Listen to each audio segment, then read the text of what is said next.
বিরহে দিল পুড়ে ছারখার যে আমার ইয়া রাসূলুল্লাহ, আমার কেউ নেই তুমি ছাড়া সাহারা ইয়া রাসূলুল্লাহ। বিরহে দিল পুড়ে ছারখার যে আমার ইয়া রাসূলুল্লাহ, আমার কেউ নেই তুমি ছাড়া সাহারা ইয়া রাসূলুল্লাহ। কত জনে দেখে তোমায় কলিজা শীতল হয়ে যায়, কত জনে দেখে তোমায় কলিজা শীতল হয়ে যায়। আমাকে দাও না দিদার একবার ইয়া রাসূলুল্লাহ, আমার কেউ নেই তুমি ছাড়া সাহারা ইয়া রাসূলুল্লাহ, আমার কেউ নেই তুমি ছাড়া সাহারা ইয়া রাসূলুল্লাহ। বিরহে দিল পুড়ে ছারখার যে আমার ইয়া রাসূলুল্লাহ, আমার কেউ নেই তুমি ছাড়া সাহারা ইয়া রাসূলুল্লাহ, আমার কেউ নেই তুমি ছাড়া সাহারা ইয়া রাসূলুল্লাহ। বলবেন না সুবহানাল্লাহ? যে হয় না সুবহানাল্লাহ? শুধু একবার দেখিতে চাই, জীবনে আর যে চাওয়া নাই। শুধু একবার দেখিতে চাই, জীবনে আর যে চাওয়া নাই। তুমি এই অসহায়েরই সহায় ইয়া রাসূলুল্লাহ, আমার কেউ নেই তুমি ছাড়া সাহারা ইয়া রাসূলুল্লাহ, আমার কেউ নেই তুমি ছাড়া সাহারা ইয়া রাসূলুল্লাহ। বিরহে দিল পুড়ে ছারখার যে আমার ইয়া রাসূলুল্লাহ, আমার কেউ নেই তুমি ছাড়া সাহারা ইয়া রাসূলুল্লাহ, আমার কেউ নেই তুমি ছাড়া সাহারা ইয়া রাসূলুল্লাহ। বিরহে দিল বেকরার জান, গোলামের জং ধরায় প্রাণ। বিরহে দিল বেকরার জান, গোলামের জং ধরায় প্রাণ। ওয়ারাফানা লাকা যিকরাক, বলবেন না সুবহানাল্লাহ? আওয়াজ দিয়ে হয় না সুবহানাল্লাহ? ওয়ারাফানা লাকা যিকরাক তবশান ইয়া রাসূলুল্লাহ, আমার কেউ নেই তুমি ছাড়া সাহারা ইয়া রাসূলুল্লাহ, আমার কেউ নেই তুমি ছাড়া সাহারা ইয়া রাসূলুল্লাহ। বিরহে দিল পুড়ে ছারখার যে আমার ইয়া রাসূলুল্লাহ, আমার কেউ নেই তুমি ছাড়া সাহারা ইয়া রাসূলুল্লাহ, আমার কেউ নেই তুমি ছাড়া সাহারা ইয়া রাসূলুল্লাহ। মুলাকাতের আশা বুকে নিয়ে মরি দুঃখে দুঃখে, মুলাকাতের আশা বুকে নিয়ে মরি দুঃখে দুঃখে। তুমি যে শাফাআতকারী হাসরে ইয়া রাসূলুল্লাহ, আমার কেউ নেই তুমি ছাড়া সাহারা ইয়া রাসূলুল্লাহ, আমার কেউ নেই তুমি ছাড়া সাহারা ইয়া রাসূলুল্লাহ।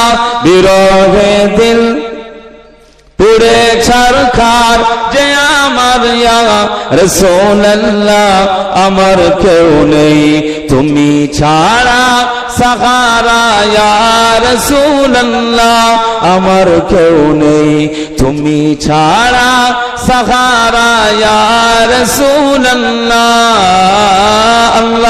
আল্লাহুম্মা সাল্লি আলা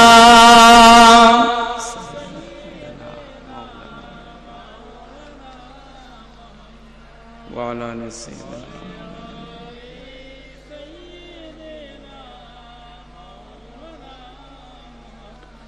আকবার কালিমা শরীফ লা ইলাহা ইল্লাল্লাহ লা ইলাহা ইল্লাল্লাহ লা ইলাহা ইল্লাল্লাহ মুহাম্মাদুর রাসূলুল্লাহ আল্লাহুম্মা সাল্লি আলা সাইয়্যিদিনা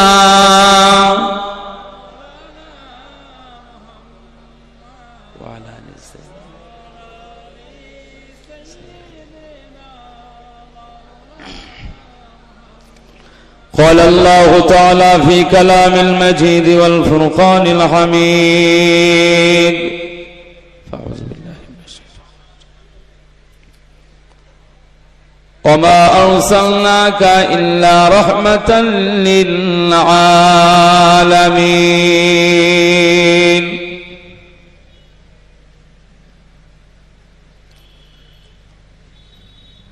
وقال الله تعالى في آية أخرى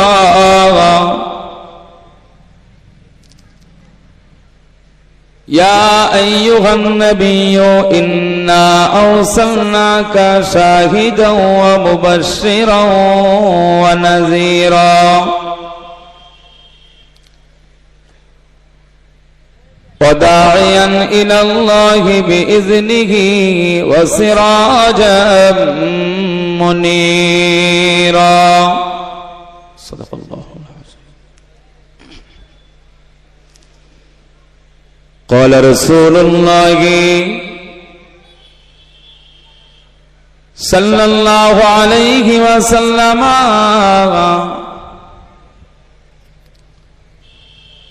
إن أمتي يدعون يوم القيامة غرا محجلين من آثار الوضوء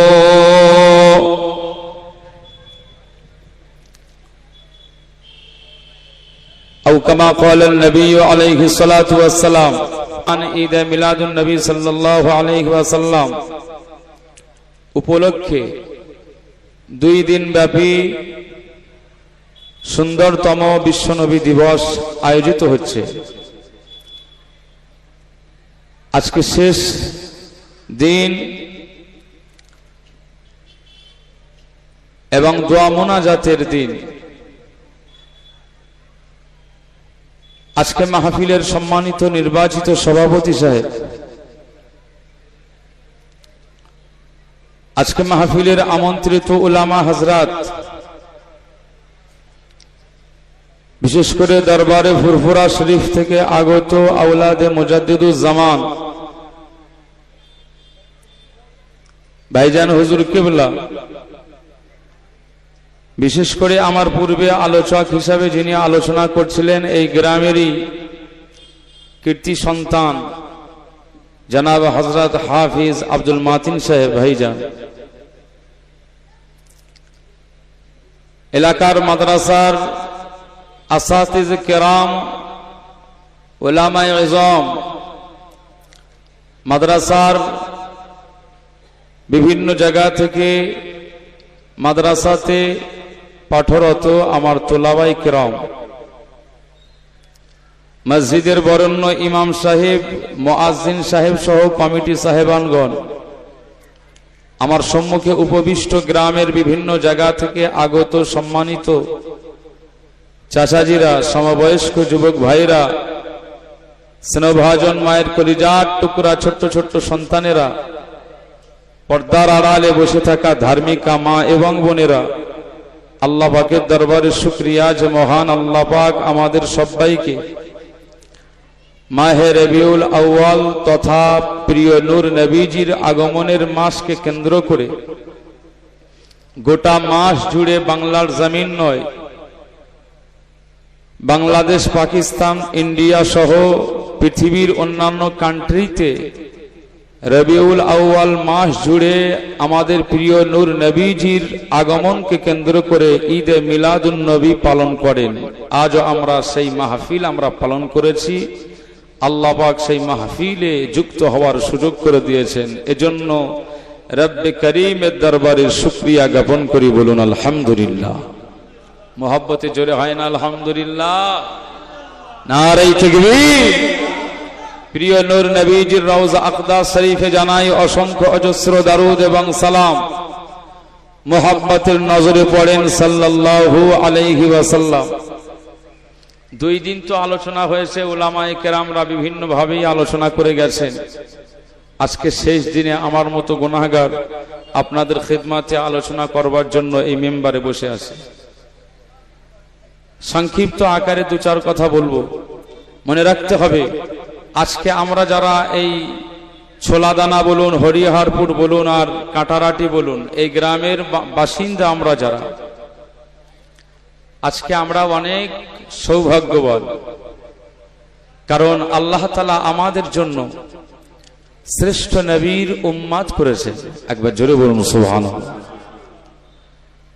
আর শ্রেষ্ঠ নবীজির উম্মত হওয়াতে আল্লাহ তাআলা আমাদের তামাম জগতের যত নবী পয়গম্বররা এসেছিলেন, তাদের যত উম্মত ছিল, জাতি ছিল, জনগণ ছিল, সেই সমস্ত জাতিদের থেকে আল্লাহ তাআলা আখিরি নবীর উম্মতদেরকে শ্রেষ্ঠ জাতি হিসাবে নির্বাচন করেছেন। একবার জোরে বলুন সুবহানাল্লাহ। আমরা জাতিতে শ্রেষ্ঠ জাতি।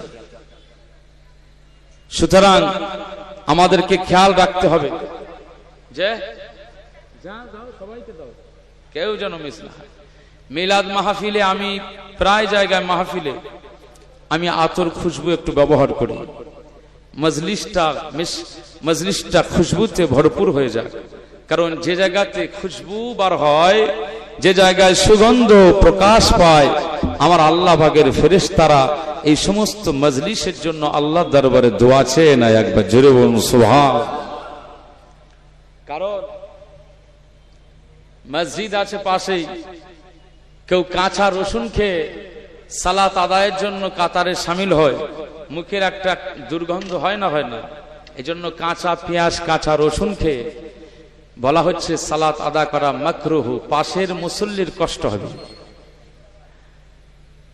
তা কাঁচা রসুন এটা তো খাওয়া জায়েজ, কাঁচা পেঁয়াজ তো খাওয়া জায়েজ, সেইটা খাওয়ার পরে পরেই নামাজে যাওয়া মাকরুহ বলা হচ্ছে, যাতে একজন মানুষের মুখের দুর্গন্ধটা অপর কোন মুসাল্লির কষ্ট না হয়, এই জন্য মাকরুহ করা হয়েছে।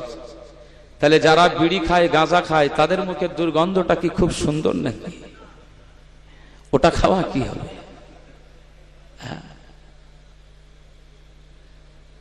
এই জন্য সুগন্ধ সবসময় ইউজ করবে।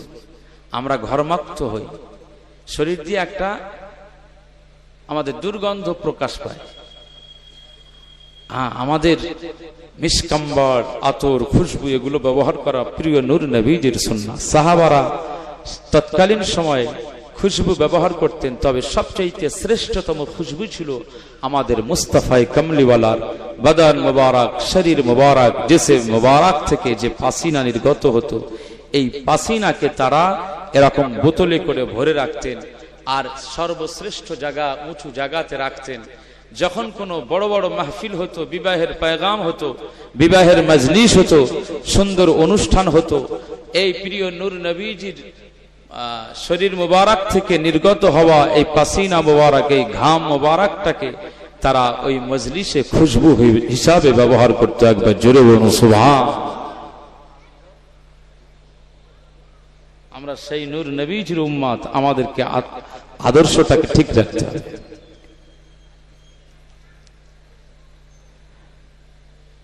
আজকে আমরা যারা ঈমানের কালেমার উপরে বিশ্বাসী, বলুন তো সংগ্রামের মধ্যে দিয়ে ঈমানের কালেমা পড়েছি না আমার আব্বাজান একজন মুসলমান বলে আমি ইসলামের ঘরে জন্মেছি বলেই মুসলমান? আপনি আবু বকর সিদ্দিক হুজুরের চিন্তাটা করুন, উমারে ফারুক হুজুরের চিন্তা করুন, হযরতে শের খুদা আলী কাররামাল্লাহু ওয়াজহাহু হুজুরদের চিন্তা করুন। মক্কার একটা সময়ে আমার নূর নবীজি সাল্লাল্লাহু আলাইহি ওয়াসাল্লামের উপরে তারা কি যে অত্যাচার করেছিল। একদিকে আবু জেহেল বাহিনী, অপরদিকে মুস্তাফায়ে কামলিওয়ালা একা।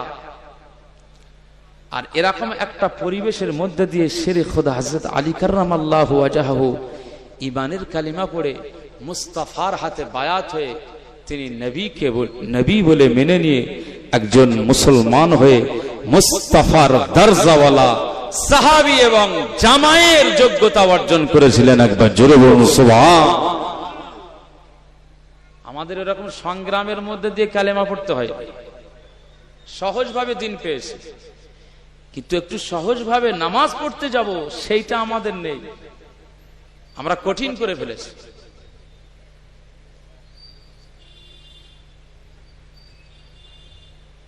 মুসলমানের ছেলেরা, এ নবীর উম্মত উম্মতিরা, খুব খেয়াল করে শুনুন। আজ আপনাদের খিদমতে আলোচনা করবার জন্য যখন উঠেছি, মুস্তাফায়ে কামলিওয়ালার বিষয়ে একটু আলোচনা করব। রাসূলুল্লাহ সাল্লাল্লাহু আলাইহি ওয়াসাল্লামকে নেতা হিসাবে মানুন, নেতার আদর্শটাকে ফলো করুন। নেতার আদর্শটাকে যদি বাস্তবায়ন করতে পারেন, তাহলে জীবনে আপনি নেতার গোলামিটা সুন্দরভাবে করতে পারবেন, আদর্শওয়ালা উম্মত হতে পারবেন। এ নবীর উম্মত উম্মতিরা, খুব খেয়াল করে শুনুন। পৃথিবীর জমিনে কষ্টের সঙ্গে আমাদের জীবন যাপন করতে হয় না। আমাদের খাওয়া দাওয়ার অভাব নাই, আমাদের পোশাক আশাকের অভাব নাই, আমাদের পানি প্রয়োজন পূরণের জন্য অভাব নাই। বর্তমান সময়ে আমাদের সাবমার্সিবলের যুগ চলে এসেছে, আমাদের ঘরে এসির ব্যবস্থা হয়ে গেছে, আমাদের বারান্দাতে স্টেবিলাইজারের মধ্যে দিয়ে আজ আমরা ভোল্টেজটা বাড়িয়ে দিয়ে আমরা এভাবে আর কুলারের ব্যবস্থা করে দিয়েছি। আরাম আয়েশ বিলাসিতা, এক্ষেত্রে আমাদের অভাব নাই। মনে রাখতে হবে, সাহাবীদের জীবনটা ছিল অনেক কঠিন, সাহাবায়ে কেরামদের জীবনটা ছিল অনেক কষ্টের সময়। তাদের সময়ে এসি ছিল না, বাতাস ছিল না, ফ্যান ছিল না, সাবমার্সিবল ছিল না। আকা মাওলা রাসূলুল্লাহ সাল্লাল্লাহু আলাইহি ওয়াসাল্লামের জন্মের আগে আম্মা জানা আমেনা রাদিয়াল্লাহু তাআলা আনহা বর্ণনা করেন, মক্কার জমিনে এমন এমন কূপ ছিল, বনু হাশিম গোত্রের বংশের মানুষ ছিল। আমার দিন ও দুনিয়ার বাদশা মুহাম্মদুর রাসূলুল্লাহ সাল্লাল্লাহু আলাইহি ওয়াসাল্লাম আম্মা জানা আমেনা রাদিয়াল্লাহু তাআলা আনহা বর্ণনা করেন, বনু হাশিম গোত্রের যে সমস্ত কূপ ছিল, কোন কোন কূপ শুকিয়ে গিয়েছিল, আবার কোন কোন কূপের ভিতরে পানি ছিল, সেই পানিগুলো নিচের মধ্যে দেখতে পাওয়া যায়। পানি ওঠানোর জন্য মক্কার মায়েরা, মক্কার মহিলারা, মক্কার গ্রামের মানুষগুলো সব দূর থেকে এসে ওই কূপ থেকে যখন পানি তুলতো, অনেক কষ্ট করে বালতিটা নিচে নামিয়ে ফেলতো। ওই বালতিতে পানি ওঠানোটা অনেক কঠিন হয়ে যেত। না না না, এই জামানা ছিল সেই সময়, এই জামানাতে সাহাবীদের পানির কষ্ট ছিল। তথাপিও মনে রাখতে হবে, সাহাবীদের পানির কষ্ট, বাসস্থানের কষ্ট, পোশাকের কষ্ট, না না, এরপরেও তারা মুস্তাফার জীবনের আদর্শটাকে, সুন্নাতটাকে এমন ভাবে আঁকড়ে নিয়েছিল। আমার আল্লাহ পাক সেই সমস্ত সাহাবীদেরকে আমার আল্লাহ জান্নাতি করে দিয়েছে। বলবেন না, কিসের ভিত্তিতে? মুস্তাফার আদর্শের ভিত্তিতে তারা পালন করেছে। এত কিছু হওয়ার পরেও আমরা সেই আদর্শ পালন করি না। আম্মা জান আমেনা রাদিয়াল্লাহু আনহা বলেন, আমার বেটা মুহাম্মদ সাল্লাল্লাহু আলাইহি ওয়াসাল্লাম যখন পেটে এসেছে, তো আমি আমার সংসারের প্রয়োজন পূরণের জন্য আমি যখন কূপেতে যাই, অন্যান্য মায়েরা সব লাইন দিয়ে রয়েছে, পানি নিতে আসে, কষ্ট করে সব বালতি থেকে তুলছে, কিন্তু আমি আমেনা রাদিয়াল্লাহু আনহা, আহা, আমার পেটের এই বাচ্চাটার বরকত আমার আল্লাহ এমন ভাবে খুলে দিয়েছে যে আমি আমেনা রাদিয়াল্লাহু তাআলা আনহা, আমি যখন কূপের কিনারায় দাঁড়িয়ে যাই, তো নিচের পানিটা আস্তে আস্তে আস্তে আস্তে উঠতে উঠতে আমি আমেনার জন্য কূপের কিনারায় উঠে আসে। একবার জোরে বলুন সুবহান। কি দরজাওয়ালা নবী আমরা পেয়েছি।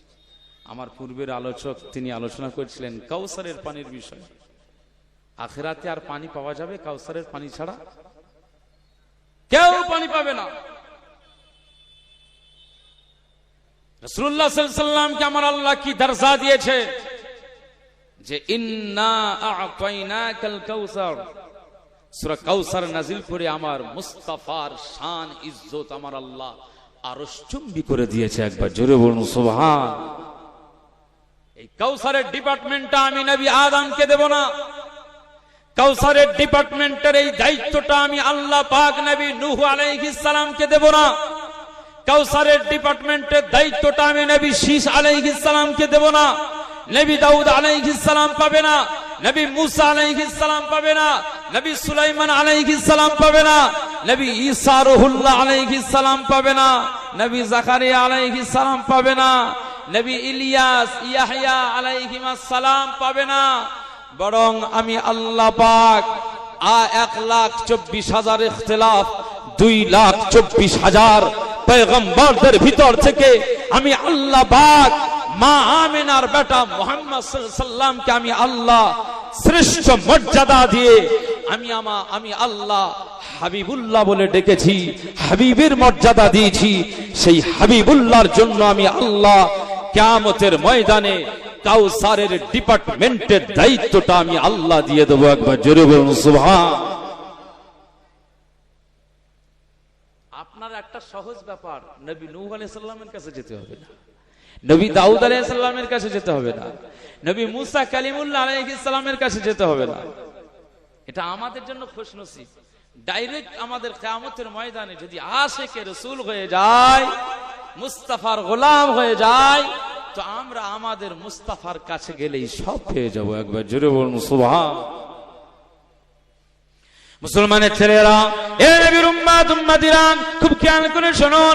আকা মাওলা রাসূলুল্লাহ সাল্লাল্লাহু আলাইহি ওয়াসাল্লাম কে আমার আল্লাহ কি শান ওয়ালা নবী করে দিয়েছেন, কি ইজ্জত ওয়ালা নবী করে দিয়েছেন। হযরত ইবনে আব্বাস, হযরত আব্দুল্লাহ বিন আব্বাস রাদিয়াল্লাহু তাআলা আনহু, হযরত বুরাইদা রাদিয়াল্লাহু তাআলা আনহু, দুইজন সাহাবী এই হাদিসটি বর্ণনা করেছেন, যে যেখানে বলা হয়েছে রাআত আমিনাতু বিনতু ওয়াহাবিন উম্মুন নবী সাল্লাল্লাহু আলাইহি ওয়াসাল্লাম ফি মানামিহা। আম্মা জান আমিনা রাদিয়াল্লাহু তাআলা আনহা বর্ণনা করেন, আমি ঘুমিয়ে থাকি আর মাঝে মধ্যে রাতের বেলায় আমার আল্লাহ পাক ফি মানামিহা আমাকে স্বপ্নের ভিতরে দেখায়, স্বপ্নের ভিতরে আমাকে কিছু কিছু বিষয় দেখায়, কিছু কিছু বিষয় আমাকে সতর্ক করেন। আমি বেটা মুহাম্মদ সাল্লাল্লাহু আলাইহি ওয়াসাল্লামকে যখন পেটের মধ্যে নিয়েছি, তো গর্ভে মুহাম্মদ সাল্লাল্লাহু আলাইহি ওয়াসাল্লাম আসবার কারণে আমার আল্লাহ পাক মাঝে মধ্যে আমাকে স্বপ্নে সতর্ক করেন, মাঝে মধ্যে আমাকে স্বপ্নের ভিতরে অনেক কিছু বিষয় আমাকে ওয়াকিবহাল করেন। না না না, আমি আমিনা রাদিয়াল্লাহু তাআলা আনহাকে লক্ষ্য করে বলা হয়, ফাকিলা লাহা, আমাকে বলা হলো, এ আমিনা রাদিয়াল্লাহু তাআলা আনহা, ইন্নাকি ক্বাদ হামালতি বিখাইরিল বারিয়া। এ আমিনা রাদিয়াল্লাহু তাআলা আনহা, আজকে আপনার পেটে যে বাচ্চাটা, এই বাচ্চাটা সাধারণ কোনো বাচ্চা নয়, এই বাচ্চাটা অন্যান্য মায়ের মতো সাধারণ কোনো বাচ্চা নয়।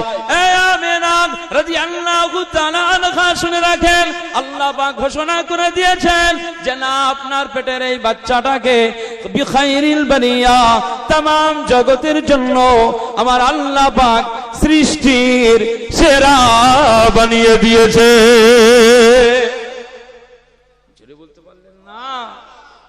বিখাইরিল বারিয়া।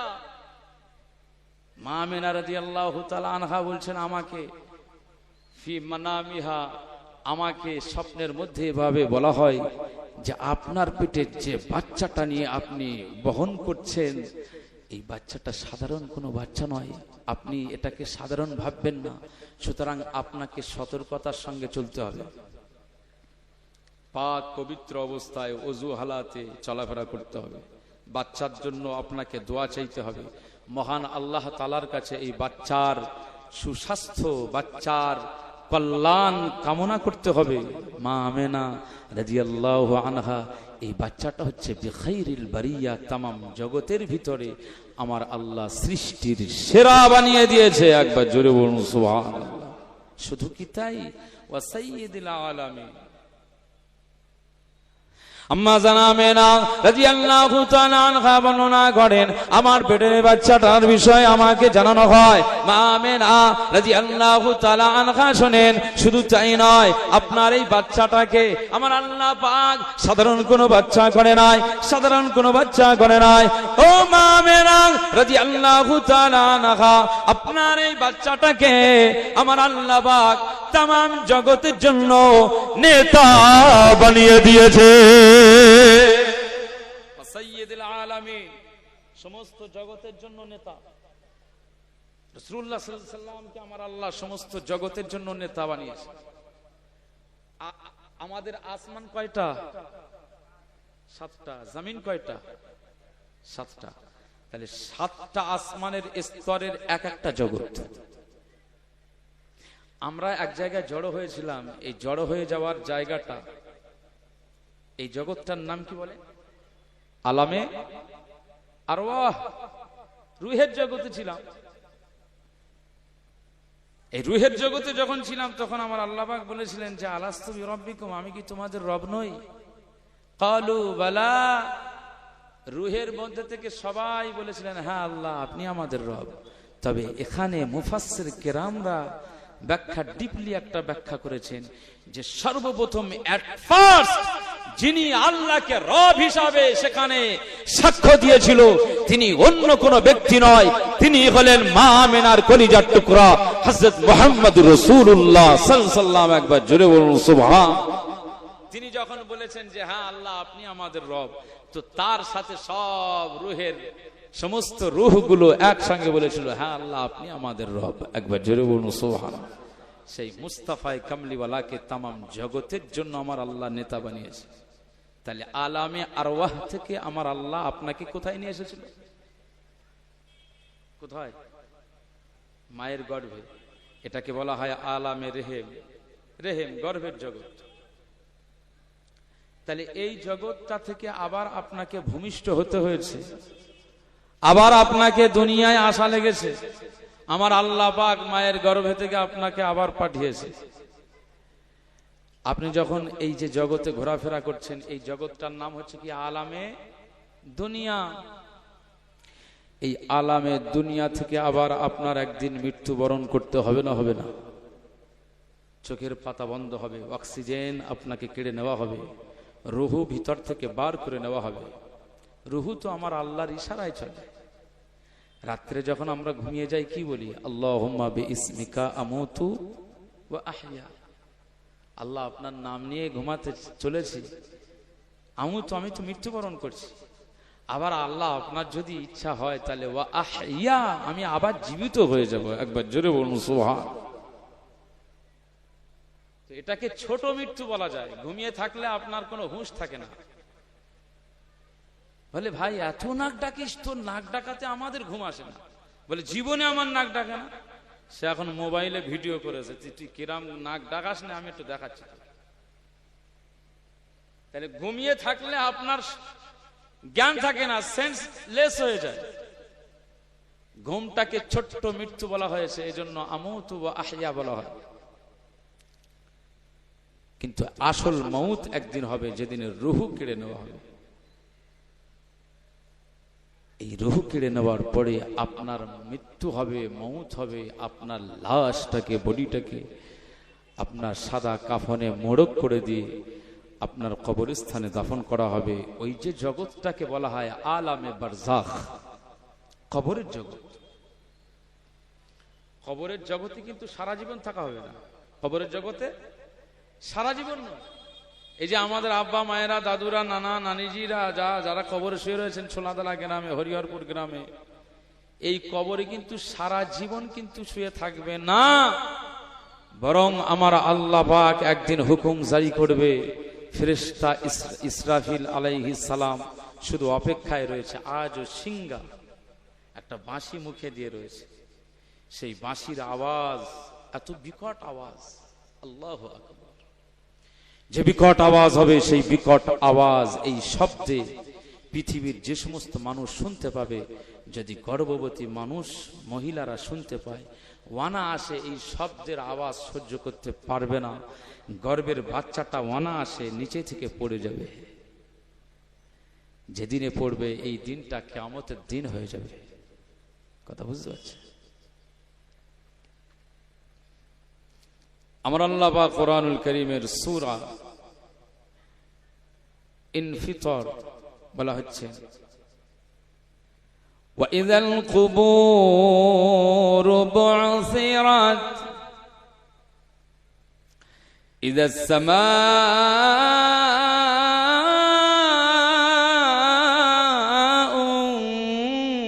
ফাতারাত وإذا البحار فجرت وإذا القبور بعثرت বলুন আল্লাহু আকবার। কবর থেকে আমার আল্লাহ আপনাকে উঠাবে, কবরের জগতের ভ্যালিড শেষ, মেয়াদ শেষ, এবার কিয়ামতের ময়দান শুরু হলো। মিজানের দাঁড়িপাল্লাতে আপনার ওজন করা হবে, ওটাও একটা জগৎ। পুলসিরাত পার হতে হবে, ওটাও একটা জগৎ। আল্লাহ তাআলার বিচারের অপেক্ষায় থাকতে হবে। একদিন সমান 50,000 বছরের দিন। কথা বুঝতে পারছেন? কিয়ামতের এই জগৎটা আলামে কিয়ামত। তাহলে এভাবে এক একটা করে জগৎ যদি আমরা ক্লাসিফিকেশন করি, মুফাসসির কেরামরা বলছেন যে জগৎ প্রায় 1000টারও বেশি জগৎ আমার আল্লাহ সৃষ্টি করেছেন। একবার জোরে বলুন সুবহানাল্লাহ। আলহামদুলিল্লাহি রাব্বিল আলামিন।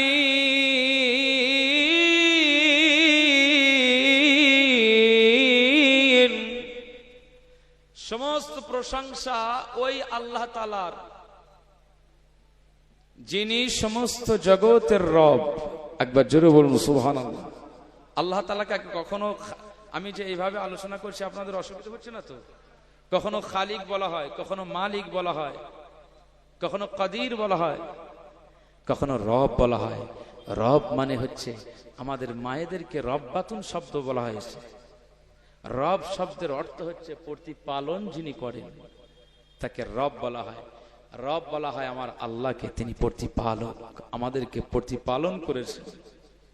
আরে মায়ের গর্ভে থেকে জন্ম হওয়ার পর থেকে তো মা দুধ পান করিয়েছে, তার আগে যে 8-9 মাস পেটের মধ্যে আপনি ছিলেন, তো আপনার দেখভালের দায়িত্বটা কে নিয়েছে? আপনার খাওয়া পড়া, আপনার অক্সিজেন, আপনার দেওয়া, আপনার শরীরের সুস্থতা, এগুলো কে করেছে বলে? আল্লাহ। এই জন্য তিনি রব। শুধু কি তাই, আপনার জন্মের পরে পরেই আপনার কি এরকম বড় বড় দাঁত উঠেছিল? 32টা দাঁত জন্মের পরে পরেই দাঁতই ছিল। তাহলে আপনার দাঁতবিহীন অবস্থায় এই ছোট্ট বেলাতে আপনার খাদ্য এমন ব্যবস্থা আমার আল্লাহ করেছেন যে প্রোটিন যুক্ত খাদ্য, ভিটামিন যুক্ত খাদ্য, যে খাদ্য আপনার ব্যবহার করলে শরীরের পুষ্টি বাড়বে, স্বাস্থ্য ভালো থাকবে এবং আস্তে আস্তে আপনি বেড়ে উঠবেন, গ্রোথ আপনার বেড়ে যাবে। আমার আল্লাহ আপনার জন্য মায়ের বুকে দুধটাই আপনার জন্য শ্রেষ্ঠ খাদ্য হিসাবে ব্যবহার করে দিয়েছেন। একবার জোরে বলুন সুবহানাল্লাহ। মুসলমানের ছেলেরা, এ নবীর উম্মত উম্মতিরা, খুব খেয়াল করে শুনুন। আকা মাওলা রাসূলুল্লাহ সাল্লাল্লাহু আলাইহি ওয়াসাল্লামকে আমার আল্লাহ পাক ঘোষণা করছেন সাইয়্যিদুল আলামিন। আমার আল্লাহ পাক নিজের জন্য বলছেন রব্বিল আলামিন। সমস্ত জগতের তিনি রব, সমস্ত জগতের তিনি আল্লাহ, সমস্ত জগতের তিনি মালিক, সমস্ত জগতের তিনি খালিক, সমস্ত জগতের তিনি আল্লাহ। এ নবীর উম্মত উম্মতিরা, আল্লাহ বলেন আমি 7 আসমানের যেমন আল্লাহ, আমি 7 জমিনের তেমন আল্লাহ। আমি 7 আসমানের যেমন রব, 7 জমিনের তেমন রব। আমি যেমন আলামে বারযাখের রব, আমি তেমন আলামে কিয়ামতের রব। এ নবীর উম্মত উম্মতিরা, খুব খেয়াল করে শুনুন। আমার আল্লাহ পাক জানিয়ে দেন আমি যেমন সমস্ত জগতের মালিক হয়ে গিয়েছি, আমি যেমন সমস্ত জগতের আল্লাহ হয়ে গিয়েছি, ঠিক তেমনি ভাবে নবী নূহ আলাইহিস সালামকে সমস্ত জগতের জন্য নবী বানাই নাই, নবী আদম আলাইহিস সালামকে সমস্ত জগতের জন্য আমি আল্লাহ নবী বানাই নাই, নবী ঈসা আলাইহিস সালামকে সমস্ত জগতের জন্য আমি আল্লাহ নবী বানাই নাই। না না না, নবী দাউদ আলাইহিস সালামকে নয়, নবী মুসা কালিমুল্লাহকে নয়, নবী ইউসুফ আলাইহিস সালামকে নয়, নবী আইয়ুব আলাইহিস সালামকে নয়, নবী ইয়াকুব আলাইহিস সালামকে নয়, নবী ঈসা রূহুল্লাহ আলাইহিস সালামকে নয়, বরং আমি আল্লাহ পাক মুহাম্মদুর রাসূলুল্লাহ সাল্লাল্লাহু আলাইহি ওয়াসাল্লামকে, আমার হাবিবুল্লাহকে আমি আল্লাহ পাক সাত আসমানের নবী করলাম, সাত জমিনের নবী করলাম। আমি যেমন সব জগতের রব, ঠিক তেমনি ভাবে মা বিনার বেটা মুহাম্মদ সাল্লাল্লাহু আলাইহি ওয়াসাল্লামকে আমি আল্লাহ পাক तमाम জগতের জন্য নেতা বানিয়ে দিয়েছি। জোরে বলবেন না সুবহানাল্লাহ। সমস্ত জগতের জন্য আমাদের কামলিওয়ালাকে নেতা বানানো হয়েছে। আম্মা জান আমিনা রাদিয়াল্লাহু তাআলা আনহা বলছেন, ফাইজা ওয়ালাতিহি ফাসাম্মিহি, আমাকে স্বপ্নের ভিতরে ঘোষণা দেওয়া হচ্ছে, এই মা আমিনা রাদিয়াল্লাহু আনহা, আপনার বেটা এটা সাধারণ বেটা নয়, সমস্ত জগতের নেতা। সুতরাং এই বাচ্চা যখন জন্ম নেবে, ফাইজা ওয়ালাতিহি ফাসাম্মিহি, বাচ্চার জন্মের পরে নামটাও ঠিক করে রাখবে। কি নাম? নামটা ঠিক করে রাখবে, আহমাদা ওয়া মুহাম্মাদা। একবার জোরে বলুন সুবহান। বাচ্চা জন্মের পরে এই বাচ্চার নামটা কি রাখবে? আহমদ ওয়া মুহাম্মদ সাল্লাল্লাহু আলাইহি ওয়াসাল্লাম। আহমদ নাম রাখবে, ওয়া মুহাম্মদ সাল্লাল্লাহু আলাইহি ওয়াসাল্লাম নাম রাখবে। আমাদের গর্ভের বাচ্চা যখন এসে যায়, স্বামীকে একদিন ডেকে বলছে পাশে বালিছে যে, স্বামী আমি একটা নাম চয়েস করেছি, যদি এ মেয়ে হয় তো নাম রাখবো নুসরাত জাহান, আর যদি ছেলে হয় তো নাম রাখবো শাহরুখ খান। তুমি আমার এই কথাটা ফেলে দেবে না। হ্যাঁ, নায়কদের নাম রাখা যায়, নায়িকাদের নাম ওসব চলবে না। বলে তাহলে লালটু, আকাশ, বুলবুল, টুনটুনি, ভল্টু, চিন্টু, চন্টু, চঞ্চল, যা ইচ্ছা তাই আমাদের ঘরের ছেলেদেরকে নাম রাখা হয়। হয় না? হয় না? বলে ফাইজা ওয়ালাতিহি ফাসাম্মিহি। আম্মা জান আমিনা রাদিয়াল্লাহু আনহাকে আমার আল্লাহ পাক বলছেন স্বপ্নের মধ্যে যে, আপনার ছেলেটা যখন জন্ম নেবে আপনি তার নামটা রাখবেন আহমাদা ওয়া মুহাম্মদ। সুতরাং মুহাম্মদ সাল্লাল্লাহু আলাইহি ওয়াসাল্লামের অর্থই হচ্ছে চরম প্রশংসিত। একবার জোরে বলুন সুবহানাল্লাহ। নাম রাখতে গেলে অর্থপূর্ণ ভালো নাম রাখতে হবে। আপনি যা হোক নাম রাখবেন হবে না। দৃষ্টান্ত হিসাবে আমি বলি, আমার নিজের অভিজ্ঞতার কথা বলছি। আমার এলাকার একজন ভাই, তার ছেলে হওয়ার পরে আমার সাথে বললেন, হুজুর ছেলে হয়েছে, মিষ্টি নিয়ে এসছে।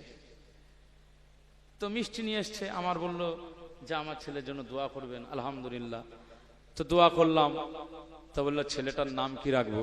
তা আমি বললাম যে নাম আর কি রাখবে? আব্দুল মুনঈম, আমার যে নাম আছে এই নামটাই রাখেন। হুজুরকে ভালোবাসেন তো হুজুর যে নাম দিচ্ছে সেই নাম রাখেন, আমার নামে নাম রাখেন, অসুবিধা আছে? তো সে বললো যে না, অসুবিধা নেই। তো আলহামদুলিল্লাহ আমি বলে দিয়েছি আব্দুল মুনঈম, তো সে তার ছেলের নাম রেখেছে আব্দুল মুনঈম। আমার নামটা হচ্ছে আল্লাহর নামে নাম। একজন বুজুর্গ আলেমে দ্বীন, ভাঙড়ের একজন বিখ্যাত আলেমে দ্বীন ছিলেন মরহুম হযরত মাওলানা আলহাজ আব্দুল জলিল সাহেব হুজুর রাহিমাহুল্লাহ। তিনি ইন্তেকাল হয়ে গিয়েছেন। তো উনার ছাত্র ছিলেন আমার আব্বাজান। তো আমার আব্বাজান যখন আমি জন্মাই, তো হুজুরের কাছ থেকে নাম নিয়েছিলেন। তো হুজুর নামটা রেখেছিলেন আব্দুল মুনঈম। তো যাই হোক, আমিও নাম দিলাম আব্দুল মুনঈম। এখন রিসেন্ট এই 4 মাস 3 মাস আগে আর একটা আল্লাহ ছেলে দান করেছে। বলুন আলহামদুলিল্লাহ। আল্লাহ তাদের হায়াতে তাইয়্যিবা দান করুন। এখন দ্বিতীয় ছেলে হওয়ার পরে আমাদের কাছে কোনো খবর নেই, আমরা অন্যভাবে শুনলাম যে ওর আর একটা ছেলে হয়েছে। এখন তাকে জিজ্ঞেস করলাম যে ভাইজান আপনার ছেলে হলো, তো কই সংবাদ দিলেন না? মিষ্টি পেলাম। মিষ্টি দূরে থাক, অন্তত ছেলের সংবাদটা তো দেওয়া উচিত। আগে তো আমি নাম রাখলাম, সবকিছু করলাম, এখন ছেলের কোনো সংবাদই নেই, ব্যাপারটা কি? এখন বিশাল ভাও দেখাচ্ছেন, বিশাল এখন দুটো ছেলের বাপ বলে একেবারে গরিমা হয়ে গেছে নাকি? বলে না না, আমি একটু পেরেশানিতে আছি। তো মিষ্টি কিনে এনেছে আলহামদুলিল্লাহ। এখন আমি কথা প্রসঙ্গে বললাম যে ছেলের নাম কি রেখেছে? তো বললো নাম একটা চয়েস করেছে ওর মা। আমি বললাম কেন, আমাদের সে নাম আর পছন্দ হয় না, মা রেখেছে তাই নাম রাখছেন। তো কি নাম রেখেছেন বলেন? বলে আব্দুল ফাতিন। আব্দুল ফাতিন শুনে আমার মাথা ঘুরে গেছে। আব্দুল মাতিন এগুলো আল্লাহর নাম, আব্দুল কাহার এগুলো আল্লাহর নাম, কাদির আব্দুল কাদির ঠিক আছে, কিন্তু ফাতিন এই নামটা তো আমরা শুনিনি। আরে সমাজে ঝগড়া ঝাঁটিকে আরবি ভাষায় কি বলে? ফিতনা বলে না? ফিতনা বলে তো। ফাতিন মানে হচ্ছে সবচেয়ে বড় ফিতনাকারীর গোলাম। ফাতিন মানে হচ্ছে ফিতনাকারীর দাস, আব্দুল মানে হচ্ছে দাস। তো ফিতনাকারীর দাস নামের কোনো অর্থ হয়? আমি বলি সর্বনাশ, ও তো আপনার আগে শায়েস্তা করবে ও ছেলে, ওই রকম নাম রাখে আব্দুল ফাতিন। ও তো বিপর্যয়কারীর দাস, মানে ও তো বড় হবার পরে পরে ও তো আপনি বাপ হিসাবে আপনার তো আগে শায়েস্তা করবে। এরা উল্টো পাল্টা নাম রাখেন কেন? আলেম ওলামাদের সাথে পরামর্শ করতে পারেন না? যা ইচ্ছা তাই মনে করবেন।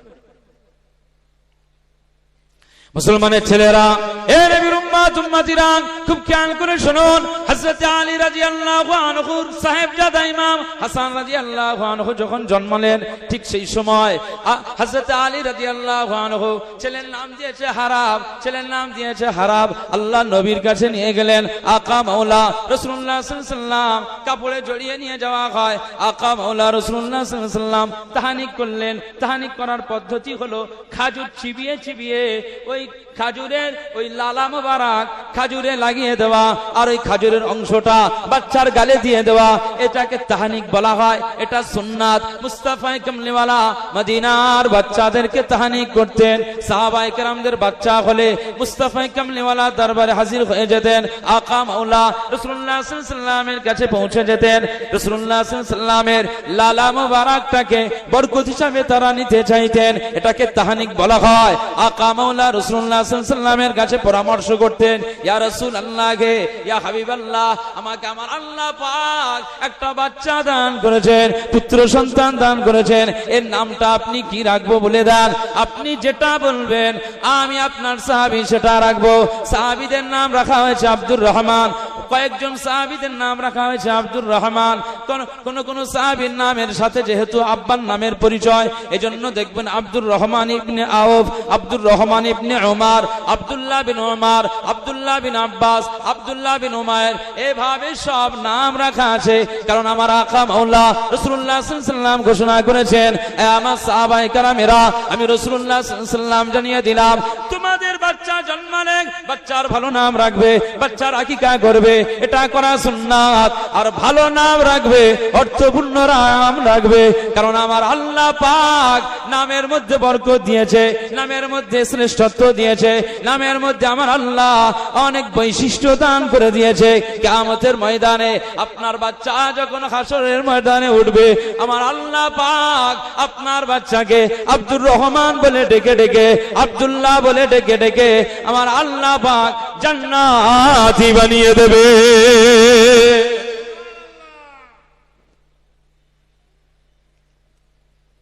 হযরত আলী রাদিয়াল্লাহু আনহু নিজের বাচ্চাটাকে নিয়ে গেলেন, বড় সাহেবজাদা ইমাম হাসান হুজুরকে নিয়ে গেলেন। রাসূলুল্লাহ সাল্লাল্লাহু আলাইহি ওয়াসাল্লাম বলছেন, কি নাম রেখেছো আলী? বলে হারব। হারব মানে হচ্ছে যুদ্ধ। রাসূলুল্লাহ সাল্লাল্লাহু আলাইহি ওয়াসাল্লাম বলছেন, এ নাম আমি রাখবো না, আমার পক্ষ থেকে এর নামের চয়েস করা হয়েছে। আর যে নামের চয়েস আমি রাসূলুল্লাহ করছি, এই চুজটা আমার আল্লাহ পাকের পছন্দ। একবার জোরে বলুন সুবহানাল্লাহ। আপনার বেটা, আমার দৌহিত্র, আমার নওয়াসাকে আমি নাম রাখবো ইমাম হাসান রাদিয়াল্লাহু আনহু। একবার জোরে বলুন সুবহানাল্লাহ। ইমাম হুসাইন রাদিয়াল্লাহু আনহু জন্মালেন। জন্মানোর পরেই হযরত আলী রাদিয়াল্লাহু আনহু তার নাম রেখেছেন হারাব। রাসূলুল্লাহ সাল্লাল্লাহু আলাইহি ওয়াসাল্লামের দরবারে কাপড়ে জড়িয়ে নিয়ে গেলেন। হযরত আলীকে বললেন, আলী এই দ্বিতীয় সাহেবজাদাকে কি নাম রেখেছো? বলে হারাব। রাসূলুল্লাহ সাল্লাল্লাহু আলাইহি ওয়াসাল্লাম বলছেন, আপনার পছন্দের এই নাম আমি পছন্দ করছি না, বরং আমি রাসূলুল্লাহ সাল্লাল্লাহু আলাইহি ওয়াসাল্লাম চুজ করছি, পছন্দ করলাম, এই নাম হবে হুসাইন, যেটা আমার আল্লাহরও পছন্দ। একবার জোরে বলুন সুবহানাল্লাহ। তৃতীয় আরেকটি বাচ্চা হলো, যে বাচ্চা যার নাম ছিল মুহসিন রাদিয়াল্লাহু আনহু। আম্মাজান ফাতেমা হুজুরের আরেকটি বাচ্চা হয়েছিল, তার নাম হয়েছিল মুহসিন। ইমাম হাসান হুসাইন মুহসিন। হযরত আলী কাররামাল্লাহু ওয়াজহুহু তার নাম রেখেছিলেন হারাব। রাসূলুল্লাহর দরবারে কাপড়ে জড়িয়ে নিয়ে গেলেন, ইয়া রাসূলুল্লাহ, ইয়া হাবিবাল্লাহ, হুজুর আমার এই বাচ্চাটাকে তাহনিক পড়ান। রাসূলুল্লাহ তাহনিক করলেন। কি নাম রেখেছো? বলে হারাব। বলে এটা আমার পছন্দ নয়, বরং আমি এর নামটা চুজ করলাম, পছন্দ করলাম, এর নাম রাখা হবে মুহসিন, যেটা আমার আল্লাহ পাকের পছন্দ। একবার জোরে বলুন সুবহানাল্লাহ। মুসলমানের ছেলেরা, এ নবীর উম্মত উম্মতিরা, খুব খেয়াল করে শুনুন, আল্লাহ নবী দিন দুনিয়ার বাদশা হাবিবুল্লাহকে, নবী জনাবে মুহাম্মদ রাসূলুল্লাহকে সাল্লাল্লাহু আলাইহি ওয়াসাল্লাম আপনাকে এই জন্য স্বাধীনতা দেয়নি। আকাশ নাম রাখবেন, পুতুল নাম রাখবেন, মুকুল নাম রাখবেন, বুকুল নাম রাখবেন, শান্টু মন্টু পিন্টু ঝোলটু ভোলটু, এভাবে আপনি ছিন্টু চঞ্চল মঞ্চল, এইভাবে আপনি যে হোক নাম রেখে দেবেন। এটা রাসূলুল্লাহর পক্ষ থেকে আপনাকে পারমিশন দেওয়া হয়নি। আকা মাওলা রাসূলুল্লাহ সাল্লাল্লাহু আলাইহি ওয়াসাল্লাম বলেছেন, আপনার বাচ্চা যখন জন্মাবে, জন্মানোর পরে তার কানে আযান দিয়ে দেবে, ডান কানে আযান লাগিয়ে দেবে, বাম কানে ইকামাত দিয়ে দেবে। কারণ এই আযান দিলে বাচ্চার অন্তরটা পরিচ্ছন্ন হয়ে যায়, বাচ্চার হৃদয়টা তখন পরিষ্কার থাকে। আল্লাহর নামের জিকির তার কানে যখন পৌঁছে যাবে, হৃদয়ে আমার আল্লাহর নামের জিকির বসে যাবে, শয়তান আসর করতে পারবে না। এজন্য বাচ্চা জন্মানোর পরে তার কানে আযান, বাম কানে ইকামাত, এবং ওই বাচ্চার ভালো নাম রাখবে, অর্থপূর্ণ নাম। 7 দিনের মাথায় ওই বাচ্চাটার নামে আকিকা করবে। এখন তো আর আকিকা হয় না, সেটে মারা হয়। সেটেরা হয় না এলাকাতে? সেটেরা আবিষ্কার হয়েছে কি? সব লোকজন কুটুম এক জায়গায় জড়ো করে বিভিন্ন সব অনুষ্ঠান করে, আকিকা নেই। রাসূলুল্লাহ সাল্লাল্লাহু আলাইহি ওয়াসাল্লাম জানিয়ে দেন, হে আমার সাহাবায়ে কেরামেরা, আমি রাসূলুল্লাহ সাল্লাল্লাহু আলাইহি ওয়াসাল্লাম জানিয়ে দিলাম, বাচ্চার ভালো নাম রাখবে, বাচ্চার আকিকা করবে। সাহাবীরা জিজ্ঞেস করলেন, ইয়া রাসূলুল্লাহ গে, ইয়া হাবিবাল্লাহ, যদি আমরা ভালো নাম রাখি, ভালো তার কানে আযান দেই, বাম কানে ইকামাত দিয়ে দেই, যদি 7 দিনে তার জন্য আকিকা করে, ফায়দা কি হবে? আমার আকা মাওলা রাসূলুল্লাহ সাল্লাল্লাহু আলাইহি ওয়াসাল্লাম বলেন, অবশ্যই প্রত্যেক বাচ্চার বাবা মা সেই বাচ্চাকে ভালোবাসে, মহব্বত করে। মনে রাখতে হবে, বাচ্চার সুস্বাস্থ্য, বাচ্চার সমস্ত অনিষ্ট থেকে বাঁচার জন্য ওই গার্জিয়ানটা প্রচেষ্টা চালায়। আমি আকা মাওলা রাসূলুল্লাহ সাল্লাল্লাহু আলাইহি ওয়াসাল্লাম জানিয়ে দিলাম, ওই বাচ্চার যদি আকিকা করে দেওয়া হয়, আমার আল্লাহ পাকের পক্ষ থেকে, আমার আল্লাহ পাকের পক্ষ থেকে বাচ্চার উপরে রহমত নাযিল হয়ে যায়, বরকত নাযিল হয়ে যায়। ওই বাচ্চার হেফাজতের দায়িত্ব আমার আল্লাহ নিজে নিয়ে না। বলবেন না সুবহানাল্লাহ? বাংলাদেশের কোরআনের পাখি বলা হয় কাকে জানেন? আল্লামা দেলাওয়ার হোসাইন সাইদি রাহিমাহুল্লাহ, ওনার একটা বক্তব্য শুনেছিলাম আজ থেকে 30 বছর আগে। তো বক্তব্য দিতে গিয়ে বলছেন যে একজন বাচ্চার নাম রেখেছে এক ব্যক্তি, গার্জিয়ান, সেই বাচ্চাটার নাম রেখেছে তরিক মিয়া। তরিক মিয়া শব্দটা কি আরবি না? তরিক শব্দটা আরবি, মিয়া শব্দটাও কি আরবি। তো আরবি নাম রাখলেই, আরবি শব্দ দিয়ে নাম রাখলেই যে ভালো নাম হচ্ছে তা নয়। তরিক মানে হচ্ছে রাস্তা। যারা সৌদিতে হজ পাকে উমরাতে গিয়েছেন, এখানে বলতে পারবেন হাজী সাহেবরা, পুলিশ আপনাদের এই ভিড় থেকে বাঁচানো, হাজি হাজি তারিখ হেনা হেনা গুদ্দাম গুদ্দাম, এরকম বলে না? বলে না? তারিখ হাজা তারিখ। তারিখ মানে হচ্ছে রাস্তা। আর আরবিতে মিয়া শব্দের, মিয়াতুন শব্দের অর্থ হচ্ছে 100। তাহলে কারো যদি তরিক মিয়া নাম রাখি, তাহলে অর্থটা কি দাঁড়াবে? 100টা রাস্তা। তো এর দ্বারা কি ফায়দা হবে? কথা বুঝতে পারছেন না? তারিকুল ইসলাম এটা রাখা যাবে, ইসলামের রাস্তা। তারিকুর রহমান, রহমানের রাস্তা, এগুলো রাখা যেতে পারে। কিন্তু তারিক মিয়া তো আর 100টা রাস্তা, এই অর্থপূর্ণ নাম রাখা যাবে না। এই জন্য খুব সাবধানে আমাদের নাম ধাম এগুলো রাখতে হবে, এটা ইসলাম আমাদের শিখিয়েছে। মুসলমানের ছেলেরা, এ নবীর উম্মত উম্মতিরা, খুব খেয়াল করে শুনুন। আম্মা জান আমেনা রাদিয়াল্লাহু তাআলা আনহা বর্ণনা করেন, আমাকে স্বপ্নের ভিতরে সতর্ক করে দেওয়া হচ্ছে, ফাইজা ওয়ালাতিহি ফাসাম্মিহি, আয় মা আমেনা রাদিয়াল্লাহু তাআলা আনহা, আপনার বাচ্চা যখন ভূমিষ্ঠ হয়ে যাবে, এই বাচ্চার নামটা রেখে দেবে আহমাদা ওয়া মুহাম্মাদা, বাচ্চার নামটা আহমদ সাল্লাল্লাহু আলাইহি সাল্লাম, মুহাম্মদ সাল্লাল্লাহু আলাইহি সাল্লাম নামটা রেখে দেবে। ও মা আমেনা রাদিয়াল্লাহু তাআলা আনহা, ঘোষণা হয়ে গেল, ওয়াল্লিকি আলাইহি হাযিহি, না না, আম্মা জান আমেনা রাদিয়াল্লাহু তাআলা আনহাকে বলা হলো, এই যে কাগজের টুকরাটা দেখতে পাচ্ছো, এই কাগজের টুকরাটা ওই বাচ্চার উপরে ঝুলিয়ে দেবে, বাচ্চার উপরে ঝুলিয়ে দেবে। না না, আম্মা জান আমেনা রাদিয়াল্লাহু তাআলা আনহা বর্ণনা করেন, নে ফাংতাবাহাত, ঘুমের থেকে তিনি জাগ্রত হয়ে গেলেন। ক্বালা ফাংতাবাহাত, বর্ণনাকারী বর্ণনা করছেন যে আম্মা জান আমেনা রাদিয়াল্লাহু তাআলা আনহা যখন রাতের শেষ ভাগে ঘুম থেকে জাগ্রত হয়ে গেলেন, স্বপ্ন থেকে স্বপ্ন ভেঙে গেলেন, ঘুম ভেঙে গেল।